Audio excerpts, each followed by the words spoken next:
মুহাম্মদ ইবনে Sulaiman জাজুলি Morocco ইন্তেকাল করলেন। 70 বছর পর ওনার দেশের রাজা তিনি চিন্তা করলেন, আমার দেশের কৃতি সন্তান, আমার দেশের এত বড় ওলি অন্য জায়গা থাকবে তা হয় না। তিনি তিনার নিজের দেশে আনার জন্যে তার কবর খনন করলো। 70 বছর পরে কবর খনন করার পরে দেখা গেল 70 বছর আগে যেইভাবে দাফন করা হয়েছিল 70 বছর পরে অমনি আছে। তার একটু চুল পরিমাণ ত্বক নষ্ট হয় নাই, কাফনের কাপড় নষ্ট হয় নাই, এবং তার ভুরু পর্যন্ত নষ্ট হয়ে যায় নাই, একটা চুল পর্যন্ত পড়ে যায় নাই, তার চেহারাও নষ্ট হয় নাই, লাবণ্যতাও নষ্ট হয় নাই, এবং রক্ত সঞ্চালন তখনও বন্ধ হয় নাই। একবার জোরে বলা যাবে কি আল্লাহু আকবার? আল্লাহ আছে? একসাথে বলেন আল্লাহ আছে। কবর আছে? জোরে বলেন কবর আছে। কবরে জান্নাত আছে। আল কবরু রাউজাতুম মিন রিয়াজিল জান্নাহ। কারো কারো কবর আল্লাহ জান্নাতের বাগান বানায়, এটা তার বাস্তব প্রমাণ। কথা বলেন ঠিক না? আজ থেকে 900 বছর আগে 570 হিজরি, তার মানে আজ থেকে 900 বছর আগে। কত বছর? 900 বছর। বর্তমান যে গাজা, এই গাজার নাম ছিল গাসকালান। এইখানে ইমাম হুসেইন রাদিয়াল্লাহু আনহুকে দাফন করা হয়েছে। হাজরাতে ইমাম হুসেইনকে দাফন করা হলো। এই এই মুরব্বী বসেন বসেন, মুরব্বী তো পর কায়দা নেই, বলি জ্বালা, বসেন বসেন, ওঠা যাবে না, কোনো লাড়াছাড়া করা যাবে না, বইতেই একসাথে বলেন তো আল্লাহু আকবার। বলতেছি আল্লাহ কেমনে আছে, কবর কেমনে আছে বুঝাইতেছি, অনেকের বিশ্বাস হবে না। বাস্তবতা থেকে আপনাদেরকে বিশ্বাস ধরাইতেছি, মনোযোগ দেন, এখিন রাখতে হবে। মুসলমানের যদি কবর হাসরে বিশ্বাস পরিপূর্ণ থাকতো তাহলে মুসলমান জুতা চুরি করে না। কথা ঠিক কিনা? কোন মুসলমান যদি 100% বিশ্বাস করে যে আমি কবরে যাব, তাহলে ওই মুসলমান সুদ খায় না। কি কথা বলেন না কেন? ও ঘুষ খায় না, ও মানুষের মাথায় বাড়ি দিতে পারে না, মানুষের রক্ত শুষতে পারে না। যারা মানুষের রক্ত শুষে খায় তারা ঘুমাইতে পারে না। আরে বোতল শাক মুড়ি দেয়, বোতল শাক, বোতল 2 টান টুন দিয়ে বাড়ি এসে বউরে মা খায়, মারে বউ কয়, বাপরে বিয়ে কয়, ফুলারে শালা কয়। আর ফুলা মাঝে মধ্যে টাইনে টাইনে এসে বাপরে দুলাভাই কয়। ভালো হয়েছে, শান্তি নেই। কি নাই? শান্তি নেই। মানুষের অশান্তিতে রেখে কেউ শান্তিতে থাকতে পারে না। বাপ মানুষের রক্ত চুষিয়া কেউ রক্তমান হতে পারে না, ঘুমাইতে পারে না। মানুষের চোখের নিদ্রা নষ্ট করে দিয়ে কেউ আরাম করে ঘুমাইতে পারে না। আল্লাহ তাদের চোখ থেকে ঘুম কেড়ে নেয়। মানুষকে অশান্তিতে রাখিয়ে কেউ শান্তিতে থাকতে পারে না। আল্লাহ তার অন্তর থেকে শান্তি কেড়ে নিয়ে যায়। এই জন্য মাঝে মধ্যে 2-4 বোতল 2 ঢোক ঢোক মেরে দিয়ে তার চিটপটাং হয়ে পড়ে থাকে, সুখ নাই। আল্লাহর কসম করে বলতেছি, আল্লাহর জিকির ছাড়া, আল্লাহর স্মরণ ছাড়া, আল্লাহর ইবাদত ছাড়া কোনো বান্দা প্রকৃত সুখ পাবেই না। এই জন্য ওলি যারা ছিলেন তারা দুনিয়ার থেকে জুদা হইয়া আল্লাহকে খুশি করার জন্য দিনহীন হয়ে আল্লাহর ইবাদতে পড়ে থাকতেন। কথা কোন ঠিক কিনা? আল্লাহ সুখ এইখানে, বান্দা সুখ এখানে দিয়ে রেখেছেন। মনোযোগ দিবেন। ইমাম হুসেইন রাদিয়াল্লাহু আনহুর পবিত্র মাথায় আসকালানে দখল করে নিয়ে নিল খ্রিস্টানরা। তখন ক্রুসেডাররা পুরো অঞ্চলটা দখল করে নিয়ে গেল। এখন যেমন ইসরায়েল দখল করেছে, তখন ওই খ্রিস্টান বাহিনীরা দখল করে নিল। মুসলমানরা নিরুপায় হয়ে গেল। মিশরের যিনি বাদশা ছিলেন তিনি চিন্তা করলেন, ইমাম হুসেইনের পবিত্র মস্তক ওইখানে থাকলে এটা কেমন হয়। তিনি ওই খ্রিস্টান বাদশাকে বললেন, আমাদের সাইয়্যিদের মাথা মোবারক আপনি দিয়ে দেন। বলে দিয়ে দিতে পারি, আপনাদের সাইয়্যিদের মাথা দিয়ে তো আমাদের কোনো প্রয়োজন নাই, কিন্তু 30,000 স্বর্ণ মুদ্রা দিতে হবে। সেই সময় 30,000 স্বর্ণ মুদ্রা, বাড়ির কাছে কথা না, 30,000 স্বর্ণ মুদ্রা তিনি রাজি হয়ে গেলেন। তিনি চিন্তা করলেন টাকা চলে যাক, কিন্তু ইমাম হুসাইনের পবিত্র মস্তক মাথা মোবারক উঠাইয়া আমি সম্মানের সাথে নিয়ে আসবো, এর চাইতে বড় খেদমত আমার জীবনে আর কি হতে পারে। তো বাদশা, মিশরের বাদশা, তিনি রাজি হয়ে সুলতান তিনি 30,000 স্বর্ণ মুদ্রা পাঠিয়ে দিয়ে লোক লস্কর নিয়ে, স্বর্ণ সামন্ত নিয়ে, মুসলমানদেরকে নিয়ে তিনি ইমাম হুসাইন রাদিয়াল্লাহু আনহুর পবিত্র মাথা মোবারকের কাছে গেলেন। নিজের জুতা খুলে ফেললেন এবং সমস্ত সৈন্যবাহিনী যারা ছিলেন, আমির উমরা আলেম ওলামা যারা ছিলেন, তাদের জুতাও খুলে ফেলে দিয়ে নগ্ন পায়ে, খালি পায়ে তারা সবাই ইমাম হুসাইন রাদিয়াল্লাহু আনহুর রওজায় গেলেন। মাটি উঠি পবিত্র মস্তক যখন উঠাইলেন, আল্লাহু আকবার, 579 অর্থাৎ 550 বছর আগে, 470 বছর আগে যেইভাবে দাফন করা হয়েছিল ইমাম হুসাইনের পবিত্র মাথা মোবারক, 470 বছর পরে ওইভাবেই আছে। তখনও তার মাথা মোবারক থেকে ফোঁটায় ফোঁটায় রক্ত পড়তেছিল। তখনও ওনার ঠোঁট নষ্ট হয়নি, চেহারা নষ্ট হয়নি, চুল পড়ে যায় নাই, লাবণ্যতা নষ্ট হয় নাই, নুরানিয়ত নষ্ট হয় নাই। তখনও পবিত্র মাথা থেকে আল্লাহর বেহেশতের ঘিরান আসতেছিল। একবার জোরে বলা যাবে কি ইয়া রাসূলুল্লাহ? কবরে আল্লাহ কবরকে জান্নাত বানাবে, বিশ্বাস আছে? তার বাস্তব প্রমাণ দেখে যান, লক্ষ লক্ষ মুসলমান সাক্ষী।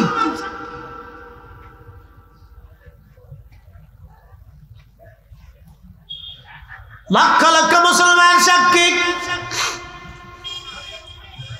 আওলাদে রাসূল ইমাম হুসাইন রাদিয়াল্লাহু আনহুর মাথা মোবারক নিয়ে আসা হলো মিশর। বর্তমান মিশর আল আজহার বিশ্ববিদ্যালয়ের পাশে ওনার পবিত্র মাজার মোবারক। আর একটা পৃথিবীতে একজনের 2টা মাজার, তিনি ইমাম হুসাইন। একজনের 2টা মাজার, তিনি ইমাম হুসাইন। আর কেউ যদি বলে যে কোনো অলির মাজার 3টা হয়েছে, তাহলে বিশ্বাস করবেন না। বাউতা কথা, এ কথার কোনো ভিত্তি নেই। অনেকে যদি বলে যে এখানে বাইজিদ বুস্তামির মাজার আছে, তাহলে বুঝবেন এটা ওই বাইজিদ বুস্তামি না, অন্য কোনো বাইজিদ হইতে পারে, অরিজিনাল বাইজিদ বুস্তামি না। পৃথিবীতে একজনেরই মাজার 2টা, তিনি ইমাম হুসাইন। তার দেহ মুবারকের মাজার ইরাকের কারবালাতে, আর মাথা মুবারকের রওজা মাজার শরীফ হচ্ছে মিশর আল আজহার বিশ্ববিদ্যালয়ের পাশে। এই 2টা মাজার ওনার, এই 2 জায়গায় ওনার জিয়ারত চলে। পৃথিবীতে একজনের জিয়ারত 2 জায়গা হয়, একসাথে বলবেন আল্লাহু আকবার। তিনি আওলাদে রাসূল সুলতানে কারবালা ইমাম হুসাইন রাদিয়াল্লাহু আনহু। 470 বছর পরে ওনার সেই শের মুবারক তখনও জিন্দা। হয় না, হয় না, হয় না? জোরে বলেন, জোরে জোরে। ইসলাম, মুসলমান, আপনাকে বুঝতে হবে কবর আছে, কবরের সওয়াল জবাব আছে, ওই জিন্দেগিও সত্য। এই জন্য আমরা আল্লাহর কাছে ফিরে চলে যাব। অবশ্যই আমরা আল্লাহর কাছে চলে যাব, জবাবদিহিতা আমাদের আছে। হাসরের মাঠে আপনাদেরকে মুক্তাসার একটু সময়ের জন্য নিয়ে যাই। সময়ের সংক্ষিপ্ততা, কথা বুঝবেন। হাসরের দিনটা কত বড় হবে কোরআন থেকে একটু বুঝে যাই। তারুজুল মালাইকাতু ওয়ার রূহু ইলাইহি ফি ইয়াউমিন কানা মিকদারুহু 50,000 সানা। এক সেকেন্ড করে 60 সেকেন্ড যদি হয় তাহলে 1 মিনিট হবে। 1 মিনিট করে 60 মিনিটে 1টা ঘন্টা হবে। 1টা ঘন্টা করে 12 ঘন্টায় 24 ঘন্টায় দিন ও রাত হবে। 24 ঘন্টার দিন ও রাতের হিসাবে 365 দিন একটা বছর আসবে। 16 বছর, 15 বছর না, 16 বছর। 365 দিন একটা বছর। এই 365 দিনের বছরে আপনি যদি 50,000 বছর ধরেন, তাহলে যত বড় হবে হাসরের একটা দিন হবে তত বিরাট, একটা দিন হবে তত বিরাট, একটা দিন হবে তত বিরাট। ওই হাসরের জন্য আমাদেরকে প্রস্তুতি নিতে হবে। কত কঠিন এবং ভয়াবহ হবে মুক্তাসার একটু শুনে যাও। তাম সৃষ্টির মানব জাতি হাসরের মাঠে আল্লাহ দ্বারা করে। পৃথিবীতে যেরকম জায়গায় জায়গায় নদী আছে, খাবার আছে, হোটেল আছে, রেস্তোরাঁ আছে, ছায়া আছে, বিশ্রামের জায়গা আছে, হাসরের মাঠটা এরকম হবে না। শুধু মাঠ হবে এবং মাঠের উপরে শুধু সূর্য হবে। সূর্যটা একেবারে কাছাকাছি হবে, 1.5 থেকে 2 কিলোমিটার উপরে হবে। আল্লাহ নবী বলতেছিলেন এই সূর্যের উত্তাপে মানুষের পুরা শরীর থেকে শুধু মানুষ না, হাসরের মাঠে জিন দাঁড়াবে, ফেরেশতা দাঁড়াবে, পশু পাখি দাঁড়াবে, মানব জাতি দাঁড়াবে। আল্লাহ সৃষ্টির যত মখলুক আছে সব মখলুক হাসরের মাঠে আল্লাহর আদালতে দাঁড়াবে স্ব হিসাব প্রদান করার জন্য। আপনার বাড়ির গরুটাও দাঁড়াবে। বলে হুজুর এটা কি বলতেছেন? হ্যাঁ, আপনার ঘরের বিড়ালটাও হাসরের মাঠে আল্লাহর আদালতে দাঁড়াবে। হ্যাঁ, আপনার বাড়ির কবুতরটাও হাসরের মাঠে আল্লাহর আদালতে দাঁড়াবে। আপনার বাড়ির মোরগ মুরগিটাও হাসরের মাঠে আল্লাহর আদালতে দাঁড়াবে। জঙ্গলের প্রাণী বাঘ, ভাল্লুক, মহিষ, সাপ, বিচ্ছুরাও হাসরের মাঠে আল্লাহর আদালতে দাঁড়াবে। সেই দিন তারাও আল্লাহর কাছে বিচার ফাইসালা চাবে। বলে এটা কি হুজুর? ইমাম সুয়ুতি আল-হাবিল ফাতাল মুজাল্লাদুস সানি মাসালিকুল হুনাফা বিওয়ালিদিল মুস্তাফার ভিতরে লিখতেছে, মাহশরের কঠিন মাঠে গরু মহিষটাও আল্লাহর আদালতের বিচার দাঁড়াবে। গরু দক্ষিণ পাড়ার গরু হুগলিয়ার দক্ষিণ পাড়ার গরু যায় বলবে আল্লাহ, উত্তর পাড়ার গরু ছুটে এসে আমাকে মারছিল আল্লাহ, আমি দুনিয়ার কোনো বিচার পাইনি, তুমি মালিকে ইয়াউমিদ্দিন, আজকে বিচার করে দাও। আল্লাহ বলবেন তোমাকে যেইভাবে মারছিল তুমি সেইভাবে তাকে মেরে দাও। সেই দিন আল্লাহ বিচার করবে, সেই গরু ওইভাবে মারবে, কিন্তু গরু, ছাগল, হাঁস, মুরগি, ভেড়াদের বিচার করার পরে আল্লাহ তাদেরকে মাটি বানাই দেবে। আমার বিষয় হচ্ছে কবর এবং কিয়ামত। প্রিয় উপস্থিতি, মানুষের জীবনের এক অবিচ্ছেদ্য অংশ। আমাদেরকে অবশ্যই এই জগতে চলে যেতে হবে, থাকার কোনো সুযোগ আমাদের কারণ নেই। আমি একটা প্রশ্ন করি, জবাব দিবেন। 100 বছর বয়সী এখানে কোনো মুরব্বী আছে? এই গ্রামে 100 বছর বয়সী আছে? কয়জন আছে? একজন আছে। অর্থাৎ হচ্ছে আমি বলতেছি শতবর্ষী বয়সী মাত্র একজন আছে। বাদ বাকি গ্রামের যত মানুষ শতবর্ষী ছিল তারা সবাই কবরে চলে গেছে। তার অর্থ হচ্ছে আগামী 100 বছরে আমরাও এখানে যারা বসে আছি তার হাজারের ভিতরে বা লাখের ভিতরে 99% আমরা কবরে চলে যাব। হয়তো 1-2 জন বেঁচে থাকলেও থাকতে পারে। এর অর্থ হচ্ছে আগামী 100 বছরের ভিতরে আমরা এই মাঠে আজকে যারা বসা তারা সবাই চলে যাবে। বুঝতে পারছেন? এই জন্য কবর এবং কিয়ামত ইসলামের মৌলিক আকিদার ভিতরে বিশ্বাসের মধ্যে এটা একটা পার্ট। যেমন কোরআন আল্লাহ বলছেন যে পৃথিবীতে কারা সফল কাম হবে। যেমন আপনি ব্যবসায় লাভবান হতে চান, বিয়ে শাদীতেও কেউ ঠকতে চায় না, এখানেও সবাই লাভবান হতে চায়। খোঁজ করে দেখে যে শ্বশুর বাড়ি কি পরিমাণে সম্পদ আছে, শালা সম্বন্ধী আত্মীয় স্বজনরা কি কি কাজ করে, যাকে বিয়ে করবেন সে কি করে, তার লেখাপড়ার যোগ্যতা কতটুকু, চারিত্রিক গুণাবলী কতটুকু, কি আশায় বিষয়, শ্বশুরের কি পরিমাণ অর্থ সম্পদ আছে, মরে গেলে কি পরিমাণে পাবো। বুঝছেন নাই? মনে হয় যে মরার আগেই চিন্তা করে যে সে মারা গেলে কি পরিমাণ ভাগ বটরে পাবো, এই চিন্তাও অনেকে করে ফেলে। এই যে আমাদের সবাই জিততে চায়, কেউ ঠকতে চায় না। তো মূলত কারা সফল কামাল? কোরআন শরীফে কয়েকটা আলোচনা আল্লাহ এভাবে করেছে। আল্লাযীনা ইউমিনুনা বিল গায়বি ওয়া ইউকিমুনাস সালাতা ওয়া মিম্মা রাযাকনাহুম ইউনফিকুন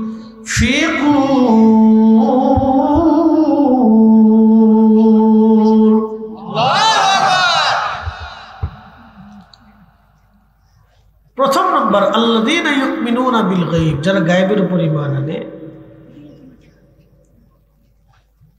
ওয়া ইউকিমুনাস সালাতা, যারা সালাত প্রতিষ্ঠিত করে। ওয়া মিম্মা রাযাকনাহুম ইউনফিকুন, যারা তাদের রিজিক থেকে আল্লাহর পথে ব্যয় করে। আল্লাযীনা ইউমিনুনা বিমা উনজিলা ইলাইকা, নবী আপনার উপর যা নাজিল হয়েছে বিশ্বাস করে। ওমা উনজিলা মিন ক্বাবলিক, আপনার পূর্বে যত নবীরা আসছিল তাদের উপর ঈমান আনে।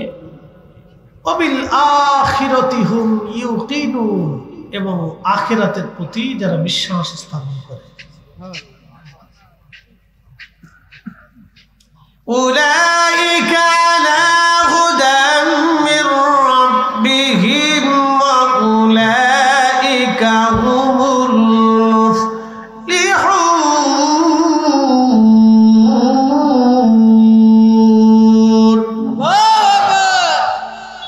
তারাই আল্লাহর দেওয়া হেদায়েতের উপর প্রতিষ্ঠিত থাকে। মনোযোগ দিয়ে, আমাদের দেশে যারা সনাতন ধর্মের আছে, দেখেন ইদানিং এটা নিয়ে খুব মাতামাতি চলতেছে।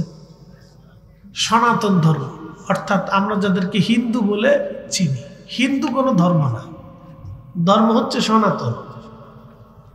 এই উপমহাদেশের আগে নাম হিন্দ ছিল। পূর্ব প্রাচীনকালে এই অঞ্চলটাকে হিন্দ বলা হতো। তো হিন্দ হিন্দ হিন্দ হিন্দ থেকে হিন্দুস্তান। প্রাচীনকালে এই অঞ্চলের নাম ছিল হিন্দ। তো এদেশের বাসিন্দাদেরকে আগে মানুষ হিন্দু বলে চিনত, ধর্মীয়গত ভাবে না, দেশগত। যেমন বাংলাদেশে যারা বাস করে বাঙালি বলে, আরবে যারা বাস করে আরাবিয়ান বলে, ফার্সিয়ান বলে, রুশিয়ান বলে, আমেরিকান বলে, এরকম আর কি। এই অঞ্চলের নাম ছিল হিন্দ, এই জন্য আগে মানুষ হিন্দু বলত। হিন্দু কোনো ধর্ম না, ধর্ম হচ্ছে সনাতন। সনাতন ধর্মের ভিতরে অনেকগুলি গ্রুপ আছে, তার ভিতরে একটা গ্রুপের নাম হচ্ছে ইসকন।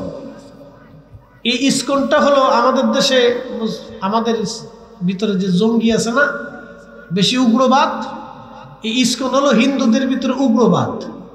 বুঝাইতে পারছি আপনাদেরকে?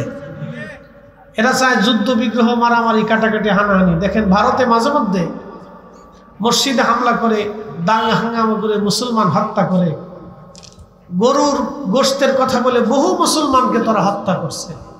এই হচ্ছে ইসকনের সদস্যরা, এরা হচ্ছে উগ্র হিন্দুত্ববাদ। বাংলাদেশে এগুলি মাথা চাড়া দিয়ে উঠছে, আমাদেরকে সতর্ক থাকতে হবে। কথা বলেন ঠিক কিনা? আমাদের দেশে এগুলি উগ্রবাদ কোনো সৃষ্টি হতে দেওয়া যাবে না। আচ্ছা বলেন তো, আমার জন্মের পর থেকে আজও পর্যন্ত বাংলাদেশে হিন্দু মুসলমানের কোনোদিন দাঙ্গা দেখিনি। এলাকা ভিত্তিক মারামারি, টুকটাক রাজনৈতিক অস্থিরতা, ব্যবসা নিয়ে, এলাকা নিয়ে, জমি জমা নিয়ে ঝগড়া ফসাদ, মারামারি, এগুলো সব জায়গায় টুকটাক আছে। কিন্তু হিন্দু মুসলমান লড়াই, মুসলমান হিন্দু মারামারি, এই ধরনের কোনো মারামারি, বৃহৎ আকারে গন্ডগোল আমি কোনোদিন দেখিনি। কিন্তু তারা চাইতেছে বাংলাদেশে এই ধরনের পরিবেশ তৈরি করার জন্য। আমরা এগুলি হতে দিতে পারি না। কথা বলে ঠিক কিনা? হিন্দুরা তারা ব্যবসা বাণিজ্য করবে, বসবাস করবে, পূজা অর্চনা করে, এবং সেটা তাদের বিষয়। তারা দেশের নাগরিক, আমার যেমন অধিকার আছে তারও অধিকার আছে। তাই বলে এটা না যে হিন্দুত্ববাদের দোহাই দিয়ে উগ্রবাদ সৃষ্টি করে হিন্দু মুসলমানের দাঙ্গা বাধাই দিয়ে দুই গ্রুপ তৈরি করা, এটা আমাদের দেশে এক ধরনের অশান্তি সৃষ্টি করা। কথা বলেন ঠিক কিনা? এগুলি ইসকনরা করতেছে। তো সনাতন ধর্মের যারা আছে তাদের বিশ্বাস হচ্ছে বিদ্যার দেবতা আছে, খাবারের দেবতা আছে, পানির দেবতা আছে, বৃষ্টির দেবতা আছে, তারপরে আপনার ওই আরো বহুত নিরাপত্তার, মানে দেখেন একটা গণেশ, একটা ঠাকুর, এরপরে আপনার কালী, দুর্গা, বুঝছেন না? এগুলো অনেক প্রতিমা তারা বানায়, সূর্যের পূজা করে। মানে কোন সময় কোন পূজা করে আমরা জানি না, শুনছি 12 মাসে 13 পূজা। এটা তাদের ধর্মের, তাদের বিশ্বাসে এরকম দেবতা হতে হতে হতে হতে হতে হতে একটা দুটা দেবতা হয় না, 33 কোটি দেবতা হয়েছে। আচ্ছা বলেন তো, 33 কোটি যদি দেবতাই থাকে তো বান্দার সংখ্যা কতটি আছে? সারা পৃথিবীতে হিন্দু আছে বা সনাতন ধর্মের অনুসারী কতজন আছে? 100 কোটি। 100 কোটি ধর্ম। তো 100 কোটি যদি সারা পৃথিবীতে হয়, তাহলে 33 কোটি যদি দেবতাই হয়ে থাকে, তাহলে ভাগে পেল কয়জন পেলে? কি কথা কর না কেন, বুঝছেন না? এটা তাদের বিশ্বাস। তাহলে ভাগে কয়জন পেলে? এরকম আছে, এটা তাদের বিশ্বাস।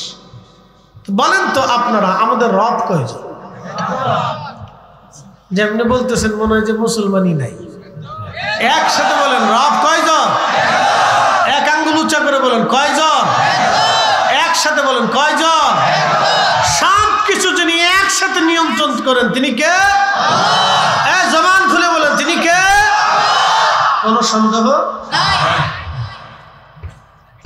কোন সন্দেহ নেই। প্রিয় উপস্থিতি, খুব মনোযোগ দিয়ে। হিন্দু ধর্মের আর একটা বিশ্বাস আছে, আমি তাদের সাথে আমাদের দৈহিক কোনো পরিবর্তন নেই, তারা মানুষ, আমরাও মানুষ। এই শ্রীমঙ্গলে বহু হিন্দু বসবাস করে, তারা ব্যবসা করে, তাদের দোকান থেকে আমরাও কিনি, তাদের দোকান থেকে আমরা মিষ্টিও কিনি, দইও কিনি, খাবারও খাই, ব্যবসা বাণিজ্য করি। কথা ঠিক কিনা? একই সাথে উঠা চলা বসা, সমাজ সমাজ একই সাথে চলতেছে। কিন্তু তাদের সাথে আমাদের দূরত্ব শুধু ধর্মীয় মত পার্থক্য নেই। কিন্তু এটা আমাদের দেশে ওই দাঙ্গা হাঙ্গামা, মারামারি, কাটাকাটির পর্যায়ে কোনোদিনও গেছে না। এটা কখনো ছিল না, এটা আমরা হতে দিতে পারি না। মুসলমান মসজিদে মুসলমান ইবাদত করবে, সেটা মুসলমানেরটা করবে। হিন্দু তার মন্দিরে পূজা অর্চনা করবে, সেটা তারটা করবে। ওখানে আমাদের কিন্তু কোনো কাজ নাই। কি কথা বলেন, ঠিক কিনা? হিন্দুরা আমাদের মসজিদে আসে না, কারণ ওরা জানে যে মসজিদে আমার কোনো কাজ নাই। আমরা মুসলমানরা হিন্দুদের মন্দিরে যাব না, কারণ আমরা জানি ওখানে আমাদের কোনো কাজ নাই। তো ওখানে আমরা যাবো কি জন্য? ওটাও করতেছে করো। কিন্তু ইসকন দিয়ে, উগ্র হিন্দুত্ববাদ দিয়ে আমাদের দেশের ভিতরে এই সাম্প্রদায়িক দাঙ্গা সৃষ্টি করার জন্য যে পায়তারা চলতেছে, এটা আমরা কখনো মেনে নিতে পারবো না। কথা বলেন ঠিক কিনা?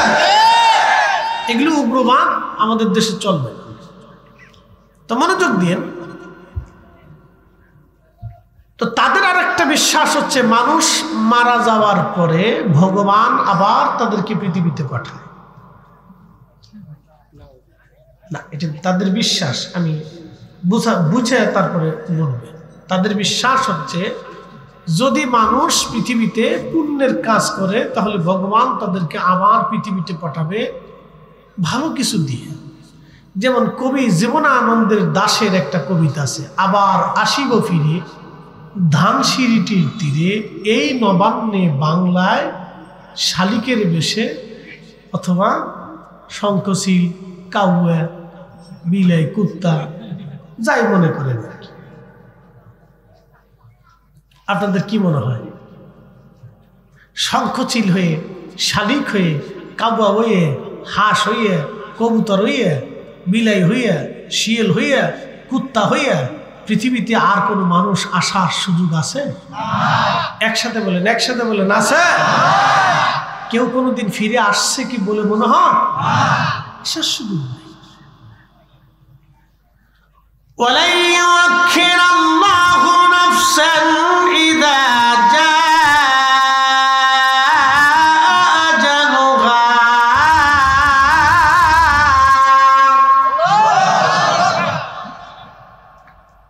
আমাদের বিশ্বাস কি? আমি সনাতন ধর্মের বিশ্বাসের কথা বলছি। এখন আমরা মুসলিমদের বিশ্বাস কি? আল্লাহ বলে দিলেন, হাবিব উম্মতকে জানায় দেন, পৃথিবীতে আর কখনো কোনোদিন ফিরে আসার আর সুযোগ নাই। আমার বিষয়টা হলো কবরের আযাব এবং হাসর। এই দুইটা বিষয়ের প্রথম ধাপের নাম হচ্ছে কবর। আমরা কবরে চলে যাব, আমাদের বিশ্বাস। আমাদের দেহটা কবরে নিয়ে যাওয়া হয়, রুহটা আমার আল্লাহ নিয়ে চলে যান। মানুষের মৃত্যুর সময় যখন ঘনিয়ে আসে, তখন দেখবেন বান্দার দেহ থেকে রুহটা আল্লাহ নিয়ে চলে যায়, দেহটা পড়ে থাকে। রুহুটা আল্লাহ নিয়ে চলে যান, দেহটা পড়ে থাকে, দেহ পড়ে থাকবে, রুহু চলে যাবে। রুহু যখন নিল, কোন রাস্তা দিয়ে নিয়ে এলো ওই রাস্তাও দেখা গেল না। যিনি নিলেন ফাইন্নাহু মুলাকিকুম, ওই মালাকুল মউত নিয়ে চলে গেলেন, মালাকুল মউত কেউ দেখা গেল না। যেই জগতে নিয়ে যাওয়া হলো কবরের জগৎ, ওই জগৎও দেখা গেল না। যাকে যার হুকুমে নিয়ে যাওয়া হলো তিনি রব, রব্বুল আলামিন, তাকেও দেখা গেল না। কিন্তু যাকে নিয়ে গেল সে 60টা বছর আপনাদের মধ্যে বিচরণ করেছে। এই 60টা বছর ধরে আপনাদের মধ্যে বেঁচে রইল, 80 বছর ধরে বেঁচে রইল। তার বডি দেখা যায় কিন্তু রুহু দেখা যায় না, আত্মা দেখা যায় না। এই রুহুটাকে নিয়ে চলে গেল আমার আল্লাহর হুকুমে আজরাইল। তার মানে রুহুটা সত্য, যিনি নিয়ে গেলেন তিনিও সত্য। যেই জগতে নেওয়া হলো সেই জগৎ সত্য। সেই জগতের নাম কবর, সেই জগতের নাম হাসর। যেই জগতে নিয়ে যাওয়া হবে সেই জগৎ সত্য। যার হুকুমে নিয়ে যাওয়া হলো তিনি রব, রব্বুল আলামিন, তিনিও সত্য। খুব মনোযোগ দিয়ে কথাগুলি শুনে যাবেন। সনাতনদের বিশ্বাস হলো পৃথিবীতে আবার তারা ফিরে আসবে। শঙ্খ চালি শালিকের বেশে এই নবান্নে বাংলাতে আবার তারা ফিরে আসবে। কোনো পাখির বেশে ফিরে আসবে, শিয়াল কুত্তার বেশে ফিরে আসবে, মানুষের বেশে ফিরে আসবে, হাতির বেশে ফিরে আসবে, কুকুরের বেশে ফিরে আসবে। এটা হলো তাদের চিন্তা। কিন্তু আমাদের বিশ্বাস, আল্লাহ বললেন উম্মতকে জানাই দেন বন্ধু, একবার মরণ হলে দ্বিতীয়বার আর ফিরে আসার কোনো সুযোগ নাই। একবার মরণ হলে দ্বিতীয়বার আর আসার কোনো সুযোগ নাই। ইন্না লিল্লাহি, নিশ্চয় আমরা আল্লাহর জন্য, ওয়া ইন্না ইলাইহি রাজিউন, আমাদেরকে আবার আল্লাহর কাছে ফিরে যেতে হবে। আমরা ছিলাম আল্লাহর কাছে, আসছি দুনিয়াতে, আবার চলে যাব আল্লাহর কাছে। আল্লাহর কাছে ফিরে চলে যাব। কোনো দিন আর কোনো কালের জন্য ফিরে আসার আর দ্বিতীয়বার আর কোনো সুযোগ নাই। ওই কবরে নিয়ে চলে যাওয়া হবে, কবর কবর। এই জন্য আল্লাহ বলেন নবিল আখিরাতি হুম ইউকিনুন, যারা আখিরাতে বিশ্বাসী হয় তারা সফল কাম হবে। যারা আখিরাতে বিশ্বাসী হবে না, কবরে বিশ্বাসী হবে না, হাসরে যারা বিশ্বাসী হবে না, এক আল্লাহতে যারা বিশ্বাসী হবে না, এক রবে যারা বিশ্বাসী হবে না, আমার পেয়ারা রসুল, আমার হাবিবুল্লাহ, আমার রহমতের নবীর উপরে যারা বিশ্বাসী হবে না, নবীর আগে যত নবী আসছেন তাদের উপরে যারা বিশ্বাসী হবে না, ফেরেশতায় যারা বিশ্বাসী হবে না, হাউজে কাউসারে যারা বিশ্বাসী হবে না, হাসরে যারা বিশ্বাসী হবে না, জান্নাত জাহান্নামে যারা বিশ্বাসী হবে না, আল্লাহ ডাক দিয়ে বলতেছেন ইন্নাল্লাযীনা কাফারু মিন আহলিল কিতাবি ওয়াল মুশরিকিনা ফি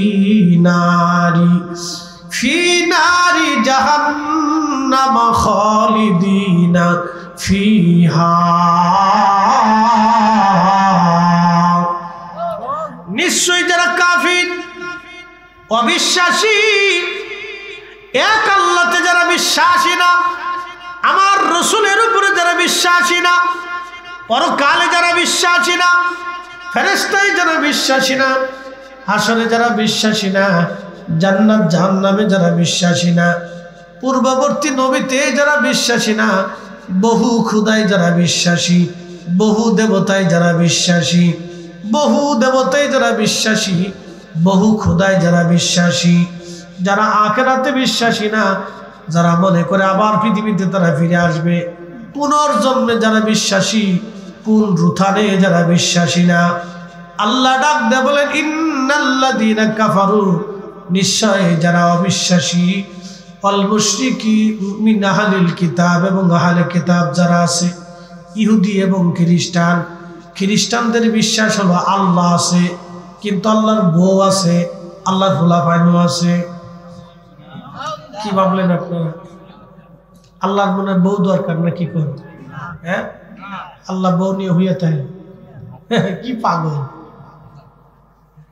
কি বিশ্বাস, ভ্রান্ত বিশ্বাসের উপর মানুষ প্রতিষ্ঠিত।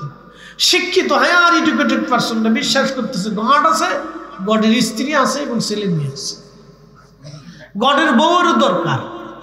অথচ আল্লাহ বলে দিলেন আল্লাহুস সামাদ, আমি মালিক, আমি কারো মুখাপেক্ষী না, আমার বউ লাগে না, ফুলাফান লাগে না, কারণ আমি তো ওই বউ ফুলাফান আমি নিজেই সৃষ্টি করছি। যা আমি সৃষ্টি করি ওটার মুখাপেক্ষী আমি না। রব যেটা সৃষ্টি করেছেন আল্লাহ সেই সৃষ্টির প্রতি মুখাপেক্ষী না, বরং সমস্ত সৃষ্টি আল্লাহর প্রতি মুখাপেক্ষী।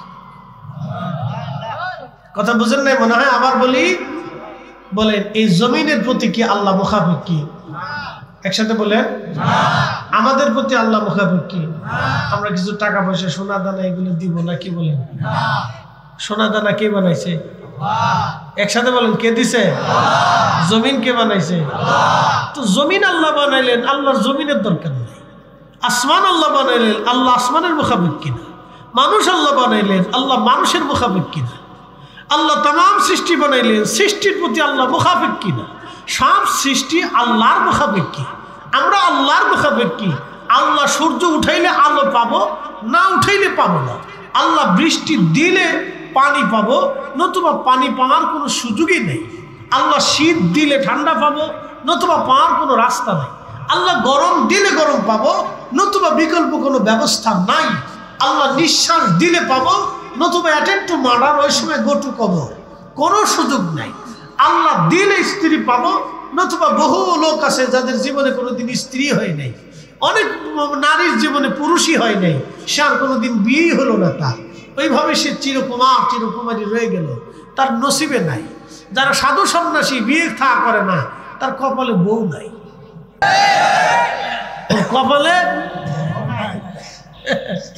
ওর কপালে বউ নাই। বুঝতে পারছেন তো? কপালে থাকতে তো হবে। আল্লাহ আমাদেরকে হেদায়েত দিয়েছেন, যাকে হেদায়েত পাই নাই তার কপালে হেদায়েত নেই।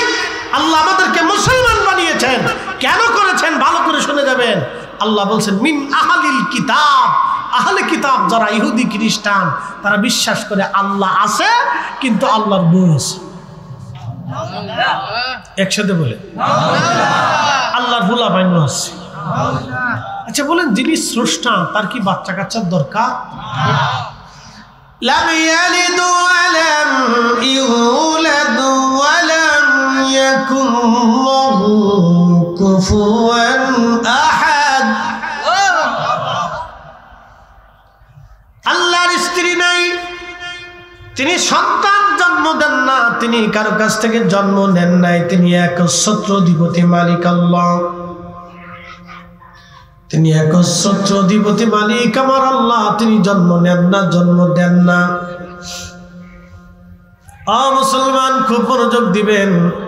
আল্লাহ বলেন আহলে কিতাব যারা আছে, ওয়াল মুশরিকিন, যারা মুশরিক। মুশরিক কারা? যারা শিরিক করে, মনে করে এই সূর্যটা আমার খোদা, সূর্যের পূজা অর্চনা শুরু করে দিল। ওরা ভাবে সূর্যটা আমার খোদা, সূর্য আলো দেয় এই জন্য সূর্য খোদা, গাভী দুধ দেয় এই জন্য গাভী দেবতা। কথা বুঝেন নাই মনে হয়? গাভী কি দেয়? খালি কি দুধই দেয়, মুদ দেয় না? তাহলে দুধ দিল মুদ দিল, তা হের দেবতা কেন? যে দুধও দেয় মুতও দেয় সে আবার দেবতা কেন? গাভী কি চিরদিন বেঁচে থাকে? মরে যায় না? কথা কর না কেন? তো যে মরে যায় সে দেবতা কেমনে হয়? আচ্ছা সূর্য উদয় হয় ডুবে যায় না? তো যে ডুবে যায় সে খোদা কেমনে হয়? কি কথা কর না কেন? জোরে বলে। আবার কেউ আছে আগুনের পূজা করে। কিসের পূজা? ভাবে আগুনই আমার খোদা। বলে কারণ কি? সে আলো দিচ্ছে, সে জ্বলতেছে, সে রান্নার খাবার দিচ্ছে, তার দিয়ে কোনো কিছু হচ্ছে, আগুন না হলে কিছু চলে না, সে ভাবতেছে এটাই খোদা। আচ্ছা বলেন, আগুন আমরা নিজেরাই জ্বালাই, আবার ফু দিলে নিভে যায়, পানি দিলে বন্ধ হয়ে যায়, তাহলে যে নিভে যায়, যে বান্দার অন্যের কর্তৃক সে জ্বলে এবং অন্য কর্তৃক যে নিভে যায়, বলেন সে কি ক্ষুধা হতে পারে? সেও ক্ষুধা। আল মুশরিকিন, এবং যারা মুশরিক, যারা শিরিক করে, অংশীদার সাব্যস্ত করে আল্লাহর সাথে, লা শারীকা লাহ, আল্লাহর কোনো শরীক নেই, তিনি একচ্ছত্র মালিক, তিনি একমাত্র রব। কথা বলেন ঠিক না? একমাত্র রব কে? আল্লাহ। একসাথে বলেন কে? আল্লাহ। বুঝতে হবে আপনাকে। কেন? বুঝাইতেছি, সামনে বুঝাইতেছি, আপনাদের কি বুঝবেন। তিনি কেন রব বুঝাইতেছি। তার একটা ডকুমেন্টস আপনাদের সামনে উপস্থাপন করি, মনোযোগ দেন। আমরা কেন আল্লাহকে আল্লাহ বলে স্বীকার করি? পৃথিবীতে আল্লাহ 4 জনকে সারা পৃথিবীর বাদশা বানিয়েছিলেন। একজন হচ্ছে নমরুদ, আরেকজনের নাম বখতে নসর, 2 জন অবিশ্বাসী। একজনের নাম জুলকারনাইন, তিনি মুসলমান, আরেকজন সুলাইমান আলাইহিস সালাতু ওয়াস সালাম, তিনি নবী এবং দিনদার। তো পৃথিবীতে নমরুদের পরে বাদশা হয়েছিলেন বাদশা জুলকারনাইন, যার একটা নাম হচ্ছে সেকেন্দার, আবার কেউ বলতেছে আলেকজান্ডার, যার যার বলতে পারে বিভিন্ন নাম। দ্য গ্রেট আলেকজান্ডার নাম শুনেছেন, আসলে মূলত আলেকজান্ডার কিন্তু বাদশা জুলকারনাইন না। সম্রাট আলেকজান্ডার বাদশা জুলকারনাইন না, আলেকজান্ডার আরেকজন ছিল। তিনিও বিশ্ববিজেতা একজন, পৃথিবীর অন্যতম সামরবিদ ছিলেন, অনেক বড় যোদ্ধা বাদশা ছিলেন। কিন্তু আলেকজান্ডার জুলকারনাইন, জুলকারনাইন আলেকজান্ডারের বহু আগে, সাইয়্যিদুনা ইব্রাহিম আলাইহিস সালাতু ওয়াস সালামের জামানাতে। হযরত ইব্রাহিম বাইতুল্লাহ শরীফ তিনি নির্মাণ করতেছিলেন, খোদার ঘর, যেটা কাবা শরীফ আপনারা জানেন। ইন্না আউওয়ালা বাইতিন উদিআ লিন-নাসি লাল্লাযী বিবাক্কাতা মুবারাকান হুদাল লিল আলামিন। আমি রব প্রথম যে ঘর নির্মাণ করেছি, এই ঘরের নাম হচ্ছে বাইতুল্লাহ। প্রথম নাম হচ্ছে বাক্কা, বর্তমান নাম হলো মক্কা, আগে নাম ছিল বাক্কা। আল্লাহ ডাক দিয়ে বলেন, হাবিব, এই ঘরকে কেন্দ্র করে আমি তামাম পৃথিবী, তামাম সৃষ্টিটাকে আমি আল্লাহ রাব্বুল আলামিন হেদায়েত করব। এই জন্য বাইতুল্লাহকে কেন্দ্র করে তামাম পৃথিবীতে আল্লাহ মসজিদ বানিয়েছে। দুনিয়ার মসজিদকে সম্মান করা মূলত বাইতুল্লাহকে সম্মান করা। আপনার বাড়ির মসজিদটাকে নিরাপত্তা দেওয়া মূলত বাইতুল্লাহকে নিরাপত্তা দেওয়া। হাজিরিন, এই বাইতুল্লাহ নির্মাণ করতেছিলেন হযরত সাইয়্যিদুনা ইব্রাহিম আলাইহিস সালাম। ইসমাইল আলাইহিস সালাম পাথর এনে দিচ্ছিলেন, আর ইব্রাহিম খলিলুল্লাহ পাথর গেথে গেথে গেথে গেথে তিনি বাইতুল্লাহ নির্মাণ করতেছিলেন। ওই রাস্তা দিয়ে বাদশা জুলকারনাইন যাইতেছিলেন। তো তিনি লক্ষ্য করলেন একজন আল্লাহর বান্দা সহযোগী একজন নিয়ে একটা ঘর নির্মাণ করতেছে। জিজ্ঞেস করলেন, আপনি কে? বলে, আমার নাম ইব্রাহিম খলিলুল্লাহ। বলে, আপনি ইব্রাহিম? বলে, হ্যাঁ আমি ইব্রাহিম।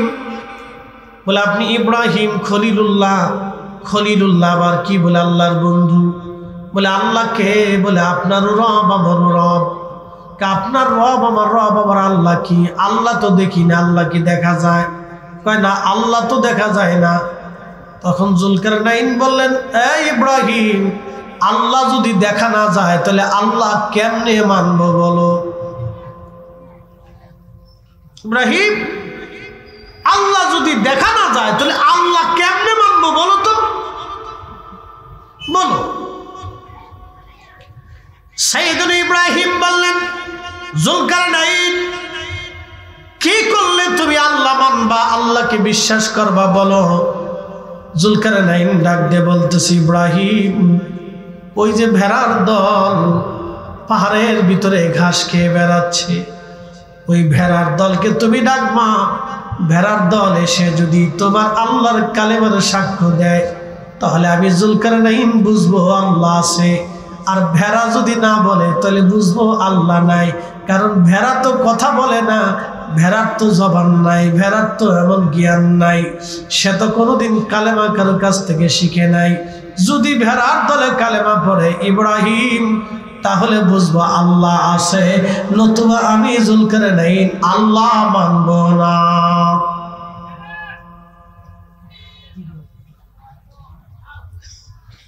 অ্যাটেনশন। ইব্রাহিম আলাইহিস সালাম ভেড়ার দলে ডাকতেছে, এই ভেড়ার দল এদিকে আসো। তো নবী ডাকছে, সব ভেড়ারা দৌড়াইয়া সাইয়েদনা ইব্রাহিম খলিলুল্লাহ আলাইহিস সালাতু ওয়াস সালাম, আমাদের মিল্লাতের বাবা, তিনার কাছে আসছে।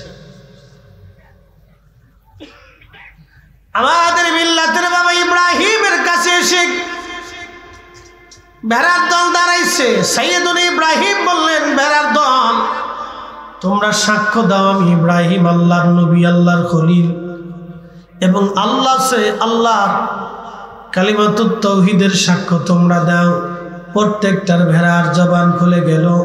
প্রত্যেকটা ভেড়া তখন বলতে লাগলো, লা ইলাহা ইল্লাল্লাহু ইব্রাহিম খলিলুল্লাহ। একবার জোরে বলা যাবে কি আল্লাহু আকবার? বলেন আল্লাহ আছে না নাই? সেটা বলেন আছে, আছি।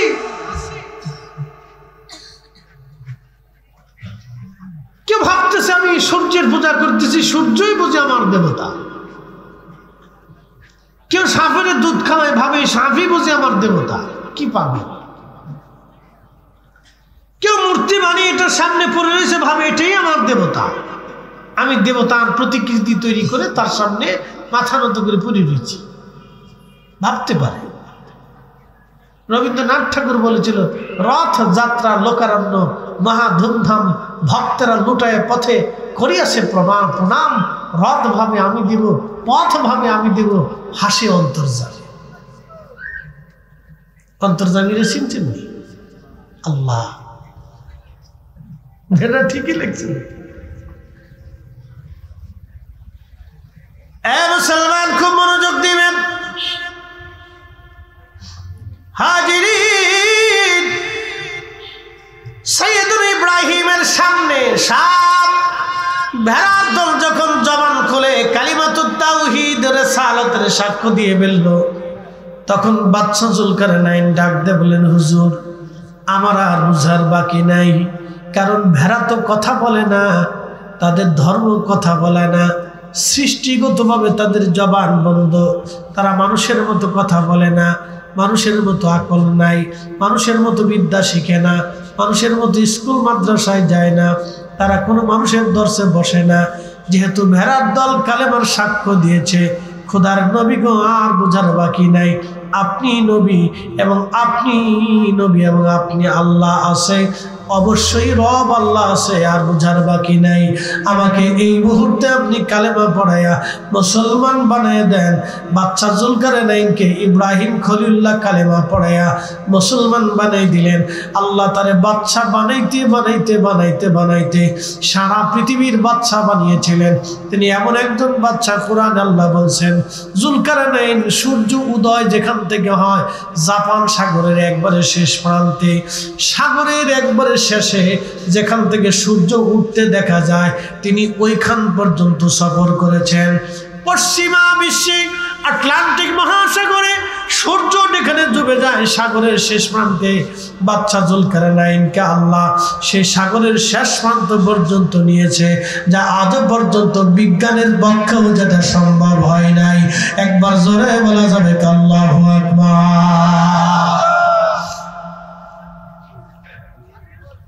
ওয়াল মুশরিকিনা ফি নারি জাহান্নাম খালিদিনা ফিহা। মালিক বলতেছেন, যারা আল্লাহর সাথে শিরক স্থাপন করবে অংশীদারিত্ব সাব্যস্ত করবে, তার ঠিকানা হবে চিরস্থায়ী এক জাহান্নাম, যেখান থেকে সার কোনোদিন বের হতে পারবে না।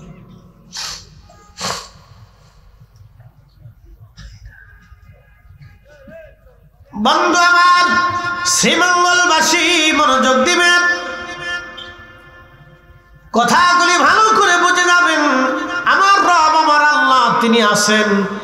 এই বাস্তবতা যদি আপনি দেখতে চান, সাইয়্যিদনা ইব্রাহিমকে যে আগুনের মধ্যে পোড়ানো হয়েছিল, যে কুণ্ডলীর মধ্যে ফেলানো হয়েছিল, সেই জায়গাটা এখনো ইরাকের বাগদাদে আছে। আরেকটু যদি আপনি আল্লাহ সে বুঝতে চান, তাহলে আপনি হেরেমে চলে যাবেন কাবা শরীফে। কাবা শরীফের একটা জায়গা আছে মাকামি ইব্রাহিম, ইব্রাহিম আলাইহিস সালামের পায়ের ছাপ, সেই পাথরের মধ্যে এখনো আছে সাইয়্যিদনা ইব্রাহিম আলাইহিস সালাম। ইব্রাহিম খলিলুল্লাহ আলাইহিস সালাতু ওয়াস সালাম, তিনি কাবা ঘর নির্মাণ করতেছিলেন। ঠিক কাবা তো অনেক উঁচু হয়ে গেল, আল্লাহ গোল পাচ্ছেন না।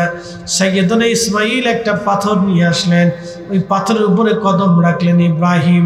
পাথরটা অটোমেটিক উপরের দিকে যাইতো, আবার নিচে চলে আসতো, আবার উপরে যাইতো, আবার নিচে চলে আসতো, আবার উপরে যাইতো, আবার নিচে আসতো।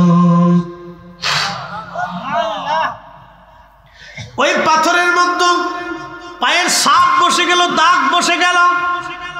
একসাথে বলবেন আল্লাহু আকবার। আল্লাহ আছে না নাই? জোরে বলেন, একসাথে বলে আসেনি?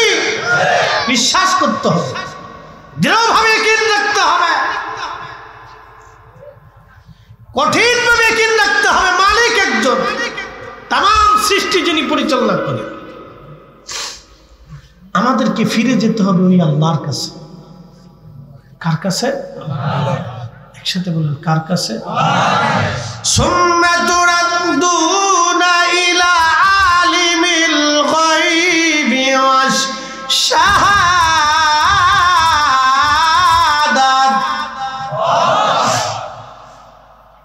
ও তোমরা সে আমি রবের কাছে ফিরে আসবা। আমি তোমার সব কিছুই জানি, আমি আল্লাহর কাছে কোনো কিছুই গোপন নাই।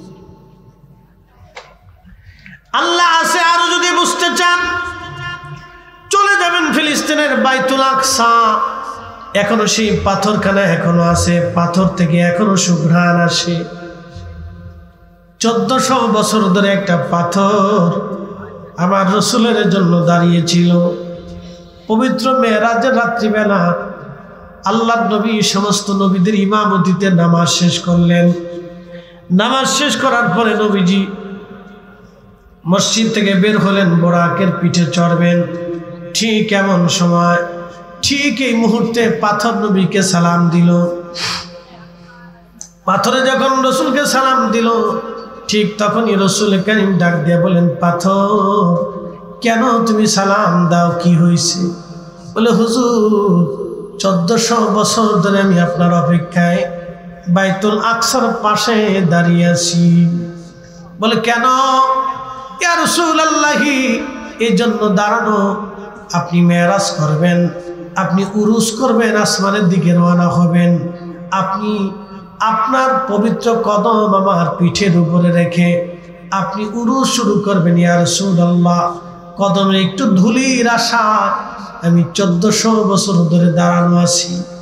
আল্লাহর নবী ওই পাথরের উপরে কদম রাখলেন। আল্লাহ ডাক দিলেন, পাথর নরম হয়ে যাও, আমার বন্ধুর যাতে কোনো কষ্ট না হয়।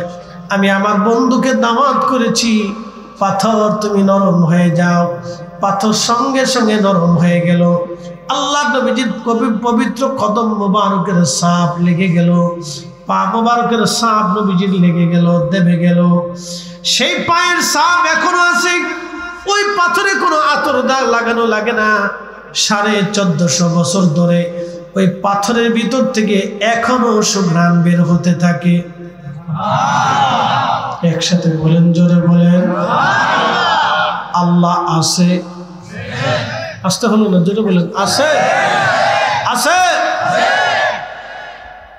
জমজমের পানি তো কম বেশি সবাই খাইছেন, খান নাই? জমজমের পানি কি এখনো আছে? আছে। এই পানি একটা কোম্পানি, এটা একটা কোম্পানি রিফাইন করে পরিষ্কার পরিচ্ছন্ন করে বাজারজাত করছে। তার একটা লিমিট আছে কতদিন পর্যন্ত এই পানিটা থাকবে। এটা মেয়াদ শেষ হওয়ার সাথে সাথে পানির ভিতর থেকে গন্ধ আসবে, সে তার শক্তি হারাবে, পোকা হবে এবং এই পানির কালার নষ্ট হবে এবং এই পানির ঘ্রাণও স্বাদও নষ্ট হয়ে যাবে। এটা একটা মেয়াদ আছে, মেয়াদ শেষ 3 বছর 4 বছর 5 বছর, মেয়াদ শেষ হয়ে যাওয়ার পরে পানিটা নষ্ট হবে। কিন্তু জমজমের পানি আজও আছে। আমি এটা বোতলের ভিতরে এনে ভরে রেখে দিবেন, 50 বছর আগেও যেমন 50 বছর পরেও তেমন। প্রতিনিয়ত পানি মেশিন দিয়ে তোলা হচ্ছে, যেমন সেরকমই থাকে। 1450 বছর না, হাজার হাজার বছর ধরে এই পানি মানুষ পান করতেছে, কিন্তু আজও পর্যন্ত কুয়া শুকায় নাই। পৃথিবীতে 2টা নদী, একটা ফরাত নদী আর একটা নীল নদী আল্লাহ জান্নাত থেকে আসছে। হাজার হাজার বছর ধরে নদী দুটি প্রবাহিত হয়েছে, কিন্তু আজও পর্যন্ত এই নদীর পানি কোনোদিন শুকায় নাই। একসাথে বলবেন আল্লাহু আকবার। বলেন আল্লাহ আছে? একসাথে বলেন আছে। আল্লাহ আছে, আর একটু প্রমাণ বুঝে যাবে। নাস্তিকদের নানান যুক্তি থেকে আপনি অনেক সময় হয়তো আল্লাহর প্রতি সন্দেহ এসে যেতে পারে যে হায় হায় কি হলো, আমি কি আমার ধর্মের উপরে ইস্তেকামাত আছি কিনা, প্রতিষ্ঠিত আছি কিনা, আমার ধর্ম ঠিক কিনা। এটা যদি বুঝতে চান তাহলে আপনাকে আমার একটা ঘটনার দিকে নিয়ে যাই। শুনে যাবেন আল্লাহ আছে, তার বাস্তব প্রমাণ আপনাকে আমি দিয়ে যাচ্ছি। যদি কোনোদিন উহুদে যান, এখনো উহুদে আল্লাহ নবী যেখানে বিশ্রাম করছিলেন, দন্ত মোবারক শহীদ হওয়ার পরে, দন্ত মোবারক শহীদ হওয়ার পরে যে উহুদের ফাঁকা জায়গা নবী বিশ্রাম করেছিলেন, যদি নসিব হয় তাহলে রাতে যাবেন। আমি আপনাদের সিলেটের মাইনুদ্দিন আহমদ জালালাবাদীর খাজা এয়ারলাইন্স ট্রাভেলসের মাধ্যমে এবছর হজ করছি। তো ওনাকে নিয়ে বললাম মামা রাত্রিবেলা চলেন। তো দিনে তো উহুদে বহুবার গেছি, একদিন একটু রাত্রে যাই।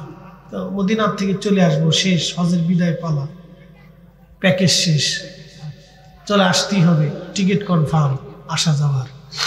বললাম আজকে রাতে একটু চলে। তা আগের দিনে রাত্রিবেলা আমরা কয়েকজন একসাথে গেলাম। আল্লাহর কসম করে বলি, আল্লাহ আছে বুঝে যান আপনি। আমার রাসূলের মধ্যে যে এখনো আছে আপনি বুঝে যান, এগুলো জানতে হবে।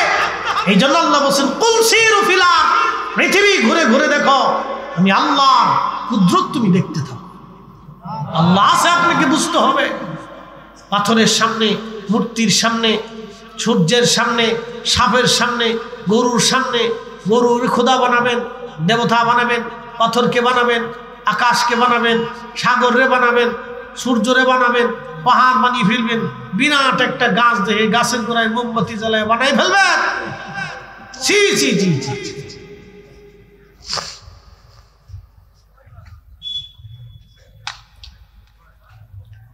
প্রিয় উপস্থিতি হাজিরিন, উহুদে চলে গেলাম রাত্রিবেলা। আল্লাহর কসম করে বলি, মাহফিল সাক্ষী, ওই রবের হাতে আমার জীবন এবং আমার মৌত। যখন উহুদে রাত্রিবেলা এখানে চলে গেলাম, বাতাসে শুধু ঘ্রাণ আসতে লাগলো। খোদার কসম, পৃথিবীর এমন কোনো আতর বানানো হয় নাই যে আতরের মতো ঘ্রাণ ওই ঘ্রাণ হবে, ওই আতরটা ওই ঘ্রাণের মতো হবে, এমন কোনো সুঘ্রাণ পৃথিবীতে নাই। এতই চমৎকার সুঘ্রাণ আসতে লাগলো। ঘ্রাণ এসে এসে পোড়া উহুদ পাহাড়ের ওইখানে একবারে সুগন্ধময় হয়ে গেল। দীর্ঘ সময় আমরা বসে রইলাম।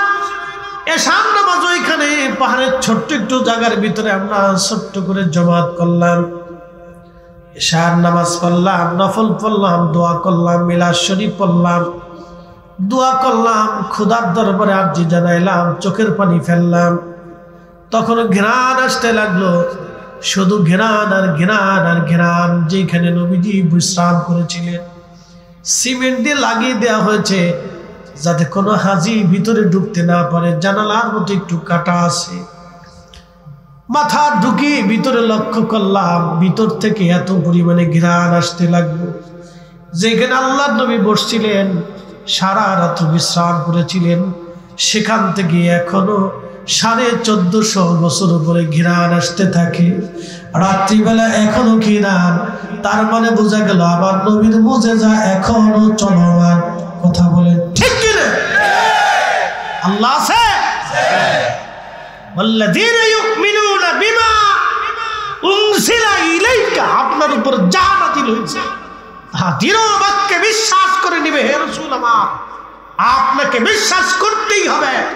এ নবী আমার, আপনাকে বিশ্বাস করতেই হবে। আপনাকে বিশ্বাস না করলে সে ঈমানদার হবে না। আপনার উপরে যা নাযিল হয়েছে তাহা একবারে বিনা বাক্যে মেনে নিতে হবে। আপনাদেরকে বুঝতে হবে, ফিতনা সারা পৃথিবীতে ছড়িয়ে যাচ্ছে। আমাদের ঈমান যাতে কখনো দুর্বল না হয় সেদিকে নজর রাখতে হবে। বলেন আল্লাহ আছে? একসাথে বলেন আছে। ফিরে যাব কার কাছে? একসাথে বলেন কার কাছে? আল্লাহ আছে, আরো প্রমাণ দিচ্ছি। প্রিয় উপস্থিতি, আমার রব আমার আল্লাহ আছেন। বাস্তব প্রমাণ আমি আরো দিতে পারি আপনাদের সামনে, কেবল কয়েকটা বাস্তবতা থেকে দিলাম। নবীজির চুল মুবারক যদি আপনি দেখতে চান তাহলে দেখতে পারবেন। এখনো আল্লাহর হাবিবের চুল মুবারকের পাশে দুরূদ শরীফ পড়লে নবীজির চুল মুবারক থেকে এখনো সুঘ্রাণ বের হতে থাকে। সুবহানাল্লাহ বলা যাবে না? বলেন আল্লাহ আছে না নাই? আছে। আল্লাহ অবশ্যই আছে। সেরব আমাদেরকে বললেন, আমার বান্দারা তোমরা আমার কাছে ফিরে আসবা। তো ফিরে যাওয়ার প্রথম ধাপ নাম হচ্ছে কবর। কবর, এই কবরে আমাদেরকে যখন সমাহিত করা হবে, আল্লাহর হাবিব কবরের পাশে দাঁড়াইতেন। কবরের পাশে দাঁড়ানোর পরে মাটি দেওয়ার পরে নবীজি বলতেন, ইস্তাগফিরু লিআখিকুম, তোমরা তোমার ভাইয়ের জন্য ইস্তেগফার করো। কেননা কিছু সময় পরে মুনকার নাকির আসবে প্রশ্ন করার জন্য। 3টি প্রশ্ন কবরে হবে। 1 নম্বর, মার রাব্বুকা ওয়া মা দীনুকা মা কুনতা তাকুলু ফি হাক্কি হাযার রাজুল। মনোযোগ দিয়ে কথাগুলি শুনবেন। প্রথম প্রশ্নটা হবে তাওহীদ নিয়ে, আল্লাহর একত্ববাদ নিয়ে প্রশ্ন হবে। মার রাব্বুকা, তোমার রব কে? দুনিয়াতে যদি আপনি আল্লাহর একত্ববাদের উপরে নিজেকে দৃঢ় বিশ্বাসী করতে না পারেন তাহলে কবরের প্রশ্নের জবাব আপনি দিতে পারবেন। কারণ একটা ছেলে যখন পরীক্ষা দিতে যায়, পরীক্ষা দিতে যাওয়ার পরে ওই ছেলেটা সারা বছর পড়ে নাই, পরীক্ষার হলে যাওয়ার পরে অবশ্যই সে পরীক্ষায় দিতে পারবে না, প্রশ্নের জবাব সে লিখতে পারবে না। আর আপনি আল্লাহর বান্দা, সারা বছর আপনি আল্লাহকে মানেন নাই, আল্লাহর হুকুমের উপরে দায়েম কায়েম থাকেন নাই, ইসলামের উপর আপনি প্রতিষ্ঠিত হন নাই, তাহলে কি করে কবরে আপনি প্রশ্নের জবাব দিবেন বলেন? আপনি জবাব দিতে পারবেন না। হাজিরিন, শ্রীমঙ্গলবাসী খুব মনোযোগের সাথে কথাগুলি শুনবেন।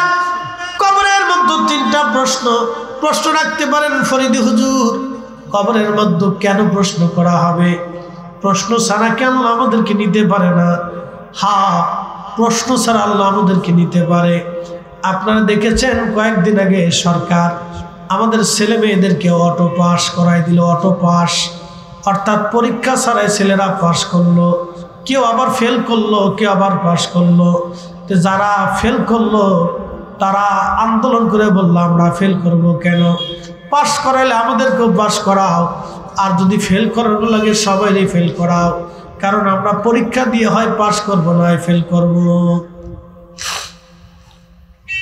আমাদের পরীক্ষা দাও, তাদের কথা তো যুক্তি সম্পন্ন। অটো পাস কিভাবে হয়, অটো ফেল কেমনে হয়, এটা তো হতেই পারে না। একটা ছেলে দেখা যায় পরীক্ষা দেওয়ার আগে সে তেমন একটা ভালো রেজাল্ট হয় নাই, কিন্তু পরীক্ষার আগে 2-3 মাস পরেও ভালো রেজাল্ট মোটামুটি হলেও করতে পারে, পাস করতে পারে। এমনও স্টুডেন্ট বাংলাদেশে আছে। বন্ধু, হাসরের ময়দানে কোনো মানুষ যাতে বলতে না পারে রব্বুল আলামিন তুমি আমারে কিভাবে অটোভাবে মাফ করলা, অটোভাবে জাহান্নামে দিলা, কেন আমারে পরীক্ষা নিলা না? পরীক্ষা নিলে তো আমি পাস করতাম। যাতে বান্দা এই কথা বলতে না পারে, সেই জন্য আমার আল্লাহ কবরের মধ্য দিয়ে তারে পরীক্ষা নেবে। মার রাব্বুকা, তোমার রবকে, ওমা দীনুকা, তোমার দিন কি, মা কুনতা তাকুলু ফি হাক্কি হাযার রাজুল। আল্লাহর নবী বললেন, ও আমার উম্মত, কবর এত কঠিন জায়গা, এত ভয়াবহ জায়গা, কবর এত কঠিন, এত ভয়াবহ। তোমার ভাইকে কবর দেওয়ার পরে তুমি কবর থেকে চলে এসো না, কবরের পাশে দাঁড়াও। ইস্তাগফিরু লিআখিকুম, তোমরা ভাইয়ের জন্য ইস্তেগফার করতে থাকো, ক্ষমা চাইতে থাকো, দোয়া করতে থাকো তার জন্য। কেননা মুনকার নাকির আসবে, তারে প্রশ্ন করবে, এই প্রশ্নের জবাব যেন তার জন্য সহজ হয়ে যায়, সেই জন্য তোমার ভাইয়ের কবরের পাশে তুমি দাঁড়াও। আল্লাহ নবী আরো বললেন, কত সময় পর্যন্ত তুমি দাঁড়াবা? আমার বান্দা, আমার উম্মত, তোমরা শোনো, কত সময় পর্যন্ত দাঁড়াবা? একটা উট জবাই দিয়ে চামড়া ছিলাইয়া গোশত বানাইয়া এই উটটাকে মানুষের মধ্যে বন্টন করতে যে সময়ের দরকার, এই সময়টা পর্যন্ত তুমি তোমার ভাইয়ের কবরের পাশে দাঁড়ায় দাঁড়ায় দোয়া করতে থাকো, যেন তোমার ভাইয়ের কবরের আযাব আল্লাহ হালকা করে দেয় এবং প্রশ্নের জবাব যেন আল্লাহ সহজ করে দেয়। একবার জোরে বলা যাবে কি আল্লাহু আকবার?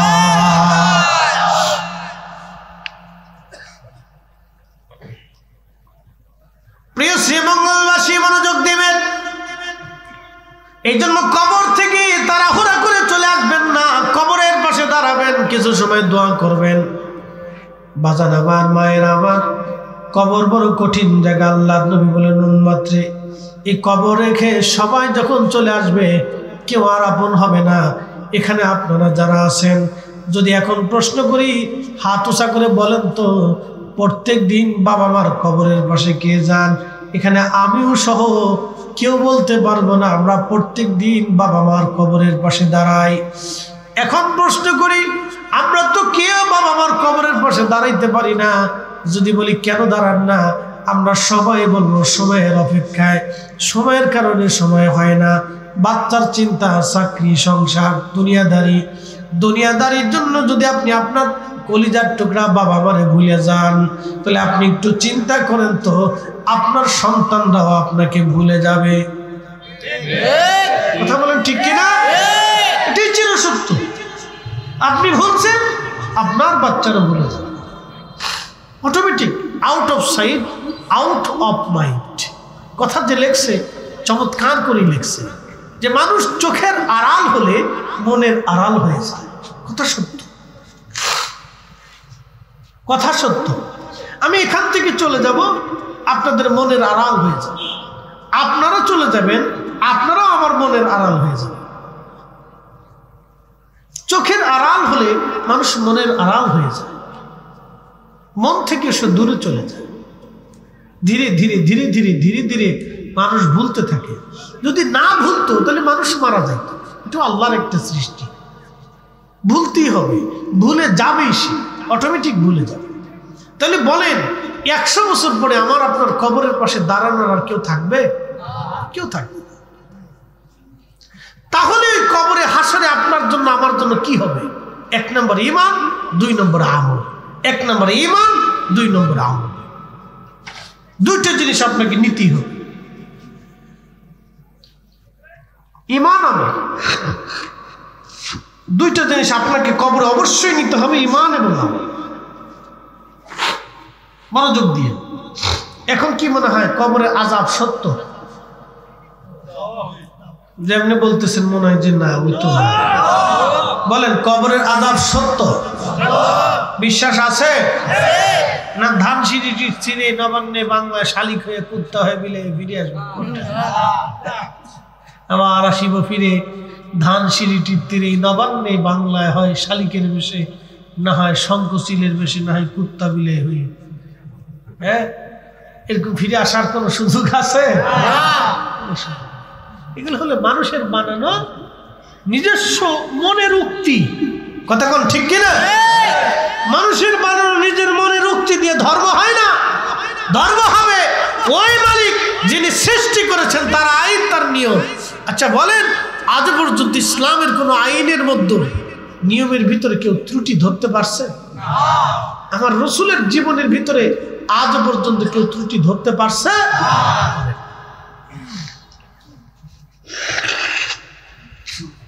ঠান্ডা রে, কি লাগে যেটা লাগে বুঝি না, এটাও আল্লাহ দিয়ে রাখছে, না দিলে আমরা ফেরাউন হয়ে যেতাম।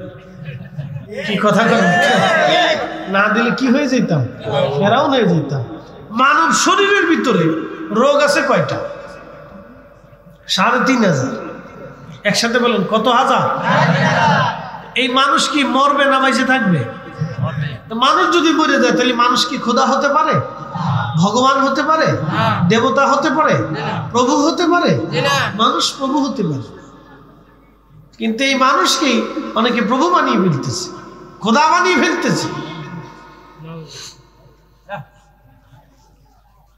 যেটা মরণশীল এটা খোদা হইতে পারে না। বুঝতে হবে এটা আল্লাহর মুখাপেক্ষী। কথা ঠিক কিনা? আমরা মুখাপেক্ষী কার? আল্লাহ। তাহলে আমরা চাবো কার কাছে? আল্লাহর কাছে। একসাথে বলা যাবে না আল্লাহু আকবার? বলেন, কবরের আযাব সত্য? সত্য? বিশ্বাস আছে? আমরা মুসলমান, আমরা অবশ্যই বিশ্বাসী। কথা বলেন ঠিক কিনা? আসেন, কেবল কবরে চলে গেছি, এবার হাসরে চলেছি। প্রিয় উপস্থিতি, আল্লাহ রাব্বুল আলামিন আরেকটা জগৎ কায়েম করবে। এই জগতের নাম হচ্ছে হাসরের জগৎ। এখন দুনিয়ার জগতে আসি, এই জগৎ শেষ হয়ে যাওয়ার পরে আর একটা জগতে যাব, আলমে বারজাখ, যেটাকে কবরের জগৎ বলা হয়। এই কবরের জগতে যদি আপনি ভালো আমল করে যান, আল্লাহ আপনাকে কবরে নিয়া, আল্লাহ জান্নাতি পরিবেশ দিয়া আপনার কবরটা গেল কবরু রওজাতুম মিন রিয়াজিল জান্নাহ, আল্লাহ আপনার কবরটাকে জান্নাতের বাগান বানায় ফেলবে। একসাথে বলেন না মারহাবা। একদিন মাটির ভিতরে হবে ঘর রে, মন আমার কেন বান্ধ দালান ঘর। এই কবর আছে, কবর সত্য, তার বাস্তবতা যদি আপনি বুঝতে চান তাহলে আপনাকে নিয়ে চলে যায়। পৃথিবী বিখ্যাত একজন আল্লাহর ওলি ছিলেন, তার নাম মুহাম্মদ ইবনে সুলাইমান জাসুলি রাহমাতুল্লাহ আলাইহি। খুব মনোযোগ দিবেন, আমরা মানুষ মারা যাওয়ার 24 ঘন্টা পরে আমাদের শরীর থেকে পায়খানা রাস্তা দিয়ে একটা পোকা বের হয়ে আসে। এই পোকাটা তামাম শরীরের মধ্যে ছড়ায় যায় এবং শরীর থেকে গন্ধ আসতে থাকে, পচা পচা গন্ধ। মানুষ মারা যাওয়ার 24 ঘন্টা পরে কিন্তু মানুষের শরীর পচে না, মানুষের শরীর ফেটে যায় না, মানুষের শরীরে পচন লাগে না। পচন শুরু হয় 3 দিন পর থেকে, পেট ফেটে পচন শুরু হয়। 24 ঘন্টা পরে পচন লাগে না, 24 ঘন্টার ভিতরে পায়খানা রাস্তা থেকে পোকা এসে তামাম শরীরে ছড়ায় যায়। এই পোকার গন্ধে মানুষ কাছে যাইতে পারে না, দ্রুত গতিতে কবরে নামানো হয়। 3 দিন পরে পেট ফাটা শুরু হয়, 17 দিনের মধ্যে সারা শরীর ফেটে যায়, 1 মাসের মধ্যে সমস্ত শরীর মাটির সাথে মিসমার হয়ে যায়। মানুষ মরে গেল, 1 মাসের মধ্যে তার জীবনের সব শেষ হয়ে গেল, কিছুই নাই তার জীবনে, কোনো বাহাদুরি নাই, কোনো তাকাব্বুরি নাই, কোটি কোটি টাকার সম্পদ, 4 পয়সাও তার জীবনে কাজে লাগে নাই। কি কথা কন না কেন, ঠিক কিনা? 4 পয়সাও কাজে লাগে, 1 পয়সাও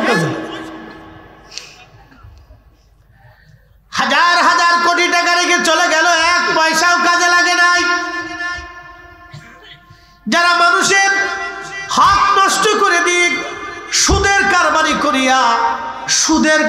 করিয়া ঘুষের কারবারি করিয়া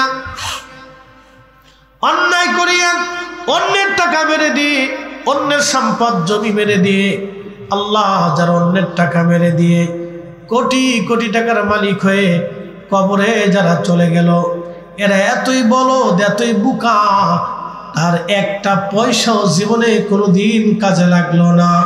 কি কথা কন না কেন, ঠিক কিনা?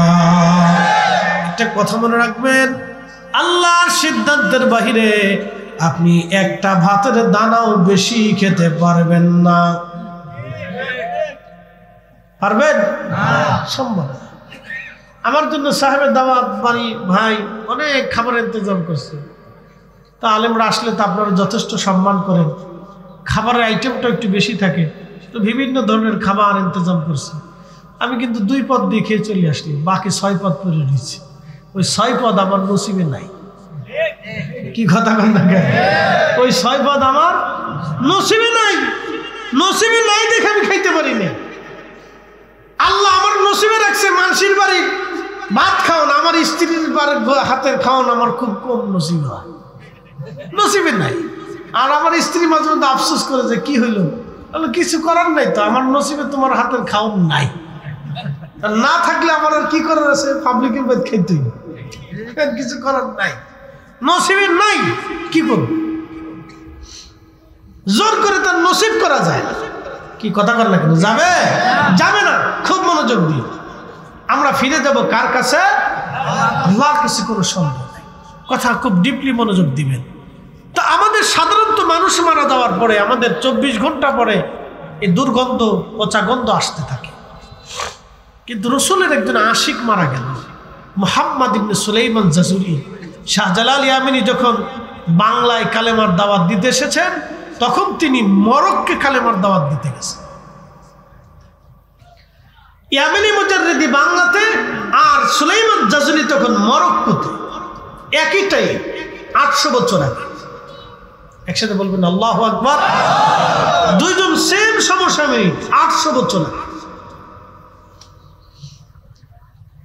মুহাম্মদ ইবনে সুলাইমান জাজুলি মরক্কে ইন্তেকাল করলেন। 70 বছর পর ওনার দেশের রাজা তিনি চিন্তা করলেন, আমার দেশের কৃতি সন্তান, আমার দেশের এত বড় অলি অন্য জায়গা থাকবে তা হয় না। তিনি তিনার নিজের দেশে আনার জন্যে তার কবর খনন করলো। 70 বছর পরে কবর খনন করার পরে দেখা গেল 70 বছর আগে যেইভাবে দাফন করা হয়েছিল 70 বছর পরে অমনি আছে। তার একটু চুল পরিমাণ ত্বক নষ্ট হয় নাই, কাফনের কাপড় নষ্ট হয় নাই, এবং তার ভুরু পর্যন্ত নষ্ট হয়ে যায় নাই, একটা চুল পর্যন্ত পড়ে যায় নাই, তার চেহারাও নষ্ট হয় নাই, লাবণ্যতাও নষ্ট হয় নাই, এবং রক্ত সঞ্চালন তখনও বন্ধ হয় নাই। একবার জোরে বলা যাবে কি আল্লাহু আকবার? আল্লাহ আছে? এই একসাথে বলেন আল্লাহ আছে। কবর আছে? জোরে বলেন কবর আছে। কবরে জান্নাত আছে। আল কবরু রাউজাতুম মিন রিয়াজিল জান্নাহ। কারো কারো কবর আল্লাহ জান্নাতের বাগান বানায়, এটা তার বাস্তব প্রমাণ। কথা বলেন ঠিক না বেটা? আজ থেকে 900 বছর আগে, 570 হিজরি, তার মানে আজ থেকে 900 বছর আগে। কত বছর?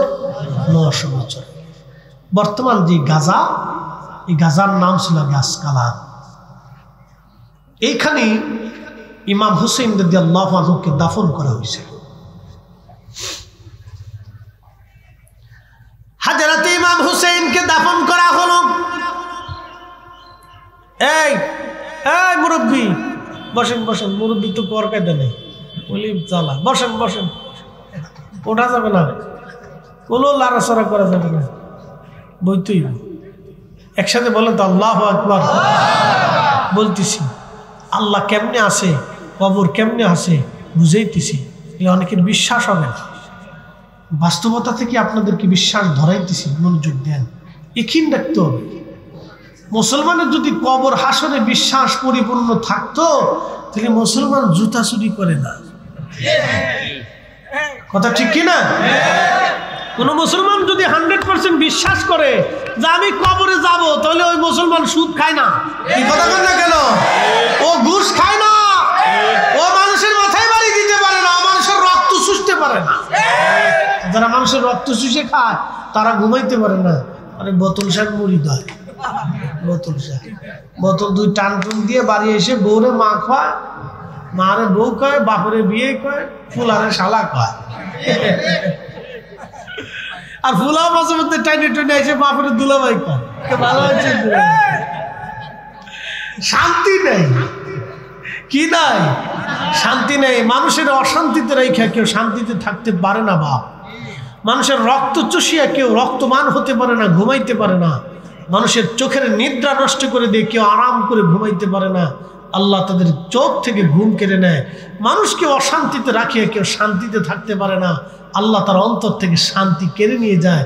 এই জন্য মাঝে মধ্যে 2টার বোতল 2 ঢোক ঢোক মেরে দিয়ে তার চিটপটাং হয়ে পড়ে থাকে, সুখ নাই। আল্লাহর কসম করে বলতেছি, আল্লাহর জিকির ছাড়া, আল্লাহর স্মরণ ছাড়া, আল্লাহর ইবাদত ছাড়া কোনো বান্দা প্রকৃত সুখ পাবেই না।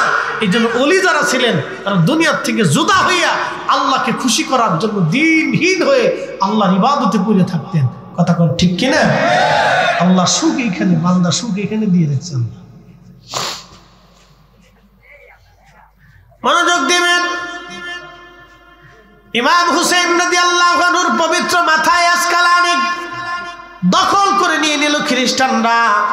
তখন ক্রুসেডাররা পুরা অঞ্চলটা দখল করে নিয়ে গেল।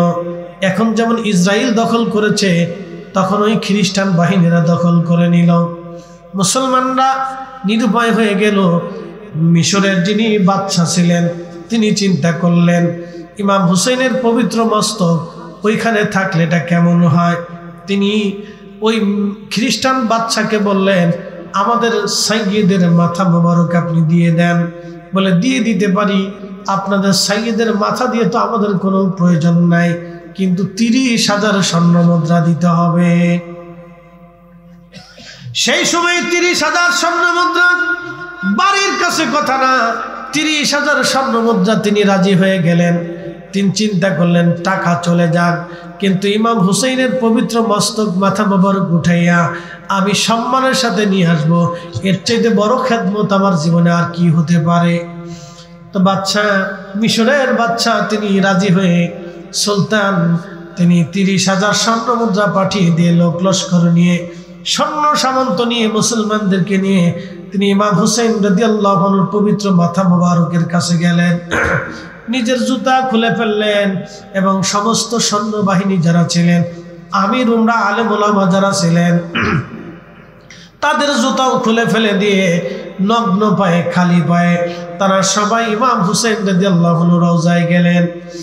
মাটি উঠি পবিত্র মস্তক যখন উঠাইলেন, আল্লাহু আকবার, 579 অর্থাৎ 550 বছর আগে, 470 বছর আগে যেইভাবে দাফন করা হয়েছিল ইমাম হুসেনের পবিত্র মাথা মোবারক, 470 বছর পরে ওইভাবেই আছে। তখনও তার মাথা মোবারক থেকে ফোঁটায় ফোঁটায় রক্ত পড়তেছিল। তখনও ওনার ঠোঁট নষ্ট হয়নি, চেহারা নষ্ট হয়নি, চুল পড়ে যায় নাই, লাবণ্যতা নষ্ট হয় নাই, নুরানিয়ত নষ্ট হয় নাই। তখনও পবিত্র মাথা থেকে আল্লাহর বেহেশতের ঘিরান আসতেছিল। একবার জোরে বলা যাবে কি, ইয়া রাসূলুল্লাহ। কবরে আল্লাহ কবরকে জান্নাত বানাবে, বিশ্বাস আছে?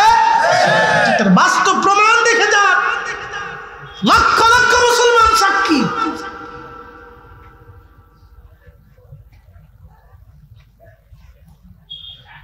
লক্ষ লক্ষ মুসলমান সাক্ষী। আওলাদে রাসূল ইমাম হুসাইন রাদিয়াল্লাহু আনহুর মাথা মোবারক নিয়ে আসা হলো মিশর। বর্তমান মিশর আল আজহার বিশ্ববিদ্যালয়ের পাশে ওনার পবিত্র মাজার মোবারক। আর একটা পৃথিবীতে একজনের 2টা মাজার, তিনি ইমাম হুসাইন। একজনের 2টা মাজার, তিনি ইমাম হুসাইন। আর কেউ যদি বলে যে কোনো অলির মাজার 3টা হয়েছে, তাহলে বিশ্বাস করবেন না। ভাওতা কথা, এ কথার কোনো ভিত্তি নেই। অনেকে যদি বলে যে এখানে বাইজিদ বুস্তামির মাজার আছে, তাহলে বুঝবেন এটা ওই বাইজিদ বুস্তামি না, অন্য কোনো বাইজিদ হইতে পারে, অরিজিনাল বাইজিদ বুস্তামি না। পৃথিবীতে একজনেরই মাজার দুইটা, তিনি ইমাম হুসেইন। তার দেহ মুবারকের মাজার ইরাকের কারবালাতে, আর মাথা মুবারকের রওজা মাজার শরীফ হচ্ছে মিশর আল আজহার বিশ্ববিদ্যালয়ের পাশে। এই দুইটা মাজার ওনার, এই দুই জায়গায় ওনার জিয়ারত চলে। পৃথিবীতে একজনের জিয়ারত দুই জায়গা হয়, একসাথে বলবেন না আল্লাহু আকবার। তিনি আওলাদে রাসূল সুলতানে কারবালা ইমাম হুসেইন রাদিয়াল্লাহু আনহু। 470 বছর পরেও ওনার সেই শের মুবারক তখনও জিন্দা। হয় না, হয় না, হয় না, জোরে বলে, জোরে জোরে। ইসলাম মুসলমান আপনাকে বুঝতে হবে, কবর আছে, কবরের সওয়াল জবাব আছে, ওই জিন্দেগিও সত্য। এই জন্য আমরা আল্লাহর কাছে ফিরে চলে যাব, অবশ্যই আমরা আল্লাহর কাছে চলে যাব, জবাবদিহিতা আমাদের আছে। হাসরের মাঠে আপনাদেরকে মুক্তাসার একটু সময়ের জন্য নিয়ে যাই, সময়ের সংক্ষিপ্ততা, কথা বুঝবেন। হাসরের দিনটা কত বড় হবে কোরআন থেকে একটু বুঝে যাই। তারুজুল মালাইকাতু ওয়ার রূহু ইলাইহি ফি ইয়াউমিন কানা মিকদারুহু 50,000 সানা। এক সেকেন্ড করে 60 সেকেন্ড যদি হয় তাহলে 1 মিনিট হবে, 1 মিনিট করে 60 মিনিটে 1 ঘন্টা হবে, 1 ঘন্টা করে 12 ঘন্টায় 24 ঘন্টায় দিন ও রাত হবে। 24 ঘন্টার দিন ও রাতের হিসাবে 365 দিন একটা বছর আসবে, 16 বছর। চন্দ্র বছর না, 16 বছর। 365 দিন একটা বছর। এই 365 দিনের বছরে আপনি যদি 50,000 বছর ধরেন তাহলে যত বড় হবে।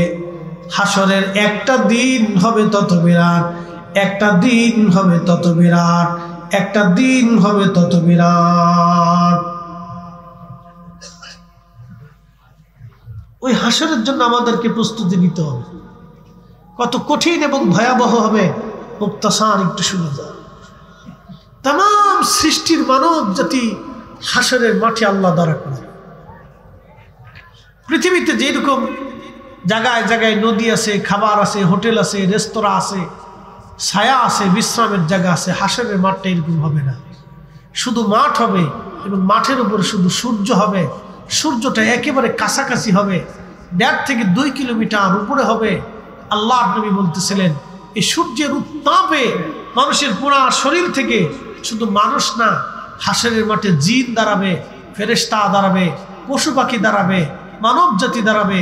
আল্লাহ সৃষ্টির যত মখলুক আছে সব মখলুক হাসরের মাঠে আল্লাহর আদালতে দাঁড়াবে হিসাব প্রদান করার জন্য।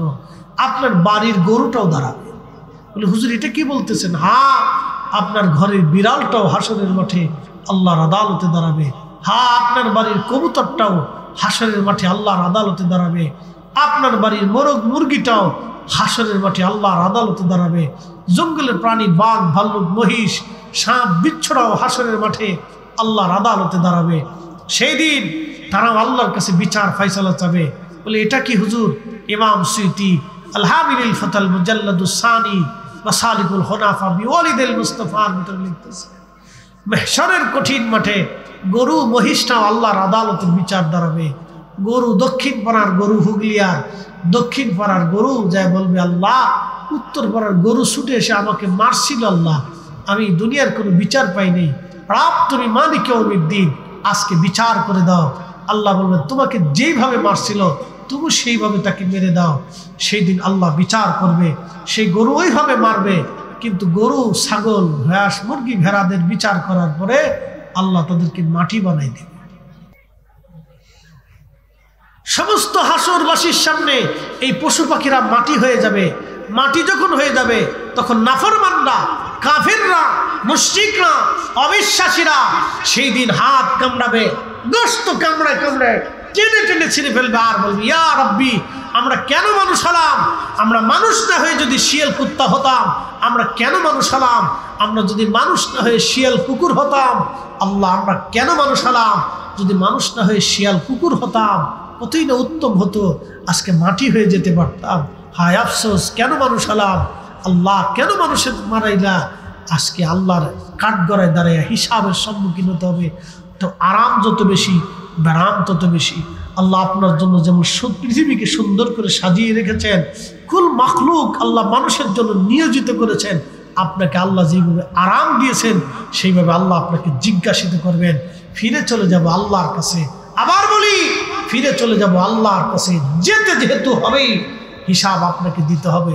যদি হিসাব রব চেয়েই বসে, আল্লাহ নবী বললেন, বান্দা তুমি ধ্বংস হয়ে যাবে।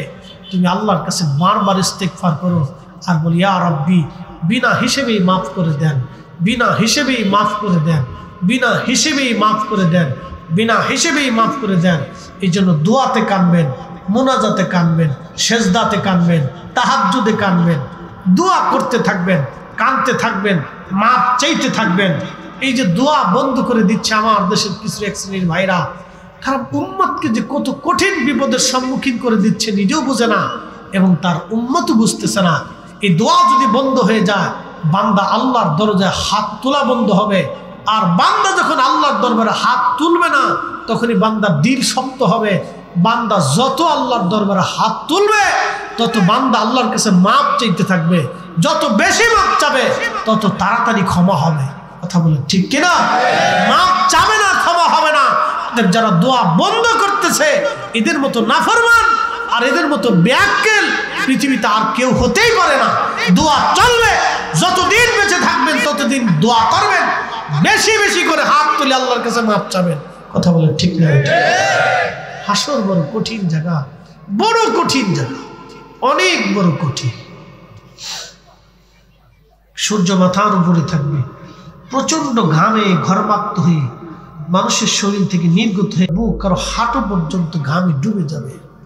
মানুষ পাগলের মতো প্রলাপ বকতে থাকবে। কঠিন দিন মেহশরের হাসরের ময়দানে হাউজে কাউসারের পানি ছাড়া আর বিকল্প পানির কোনো ব্যবস্থা হবে না।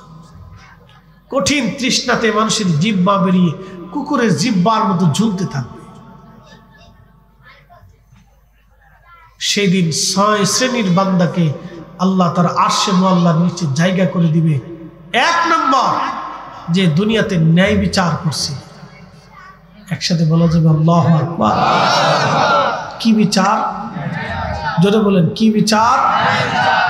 যারা আদালতে জজ, ব্যারিস্টার, আদালতে যারা ন্যায় বিচার করে না, টাকা দিয়ে যারা ফায়সালা দেয়, তাদের ভয়াবহ পরিণতি হবে। কথা বলেন ঠিক না মিঠে? অনেক বড় ভয়াবহ। আমাদের দেশের যারা গ্রাম্য বিচার সালিশ করে, সব টিভি দিয়ে সালিশ করে। কি কথা কর না কেন? শাশির কাছে দিয়েছি, কাকা শাশির কাছে দিয়েছি, বড় ভাই দিয়ে এসছি ভাবির কাছে, ভাবিরে দিয়েছি। আহা, কপাল পোড়া। দুনিয়াতে আপনি টাকার বিনিময়ে স্বার্থের দিকে, সন্তানের দিকে, আত্মীয়তার দিকে তাকিয়ে ফয়সালা করছেন, সালিশ দরবার করছেন। মেহশরের কঠিন মাঠে আপনার আত্মীয়কে খুঁজে পাওয়া দুষ্কর তো দূরের কথা। হামান, ফেরাউন, নমরুদের সাথে হাসর হবে। আর যারা দুনিয়াতে ন্যায় বিচার করবে, হযরত ওমরের সাথে তাদের হাসর নাসর হয়ে যাবে। আর জোরে বলেন, জোরে জোরে জোরে। আরশে মুআল্লার নিচে আল্লাহ তাদের জায়গা করে দিবে।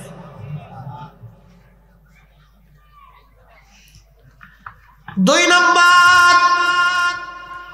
ওই বান্দাকে আল্লাহ হাসরের ময়দানে আরশে মুআল্লার নিচে জায়গা করে দিবে, যার দিলটা সবসময় মসজিদের সাথে ঝুলে থাকতো, মসজিদের সাথে লেগে থাকতো।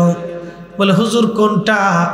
আল্লাহর ঘরের সাথে যার দিল লেগে থাকতো, মসজিদে ঢুকতো, আবার মসজিদ থেকে বের হয়ে আবার মসজিদে যাওয়ার জন্য দিল উজালা হয়ে থাকতো। কখন মসজিদে যাবে, কখন নামাজ পড়বে, ওই ব্যক্তিকে আমার আল্লাহ হাসরের ময়দানে আরশে মুআল্লার নিচে জায়গা করে দিবে।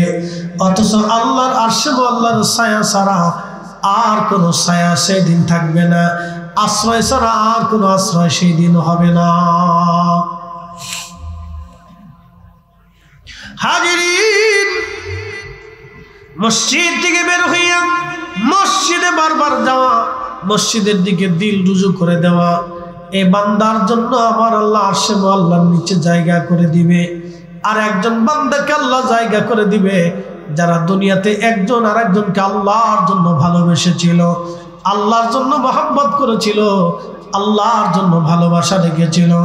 আমরা যেমন আল্লাহর ওলিদেরকে ভালোবাসি আল্লাহর জন্যে, আমরা শাহজালালকে ভালোবাসি আল্লাহর জন্যে, কারণ 360 ওলিয়ার সাথে আমাদের কোনো বংশের সম্পর্ক নাই, আমাদের রক্তের সম্পর্ক নাই, রাজনীতির সম্পর্ক নাই, ব্যক্তিগত সম্পর্ক নাই, এলাকা ভিত্তিক সম্পর্ক নাই। আমরা আল্লাহর ওলিদেরকে ভালোবাসি আল্লাহর জন্যে। কথা বলেন ঠিক কিনা? এই আল্লাহর জন্য দুনিয়াতে যারা ভালোবাসা করবে, হাসরের ময়দানে আমার আল্লাহ তাদেরকে আরশে আল্লাহর নিচে জায়গা করে দিবে। একসাথে যদি বলা যাবে কি সুবহানাল্লাহ? আরশে আল্লাহর নিচে এরকম ব্যক্তিদেরকে আল্লাহ জায়গা করে দিবে। শ্রীমঙ্গলবাসী, হুগলিয়ার মুসলমান, এই মাহফিল চলমান, হাসর বড় কঠিন জায়গা। আমরা আল্লাহর দরবারে ফিরে চলে যাব। সেদিন আল্লাহ আমাদেরকে দেখাবেন আমরা কি আমল করছি না কি করি নাই, সব আল্লাহ সেই দিন দেখাবেন। অতএব কঠিন দিনের জন্য প্রস্তুতি নেওয়া দরকার। বাবা আল্লাহ আমাদেরকে কবুল করুন, সকলে বলেন আমিন। জিন্দেগি তোর যায় রে ফাঁকি দিয়া রে সুরার, জিন্দেগি তোর যায় ফাঁকি দিয়া। ও আদম রে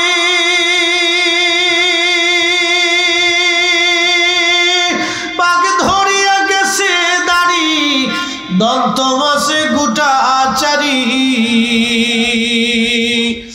সমন জারি গিয়াছে করিয়ার সোনার আদর, জিন্দেগি তো যায় ফাঁকি দিয়া। আমরা তো সবাই আল্লাহর কাছে চলে যাব, নেওয়ার মতো আমাদের কিছুই নেই, সবই রেখে যাওয়াই যেত। সব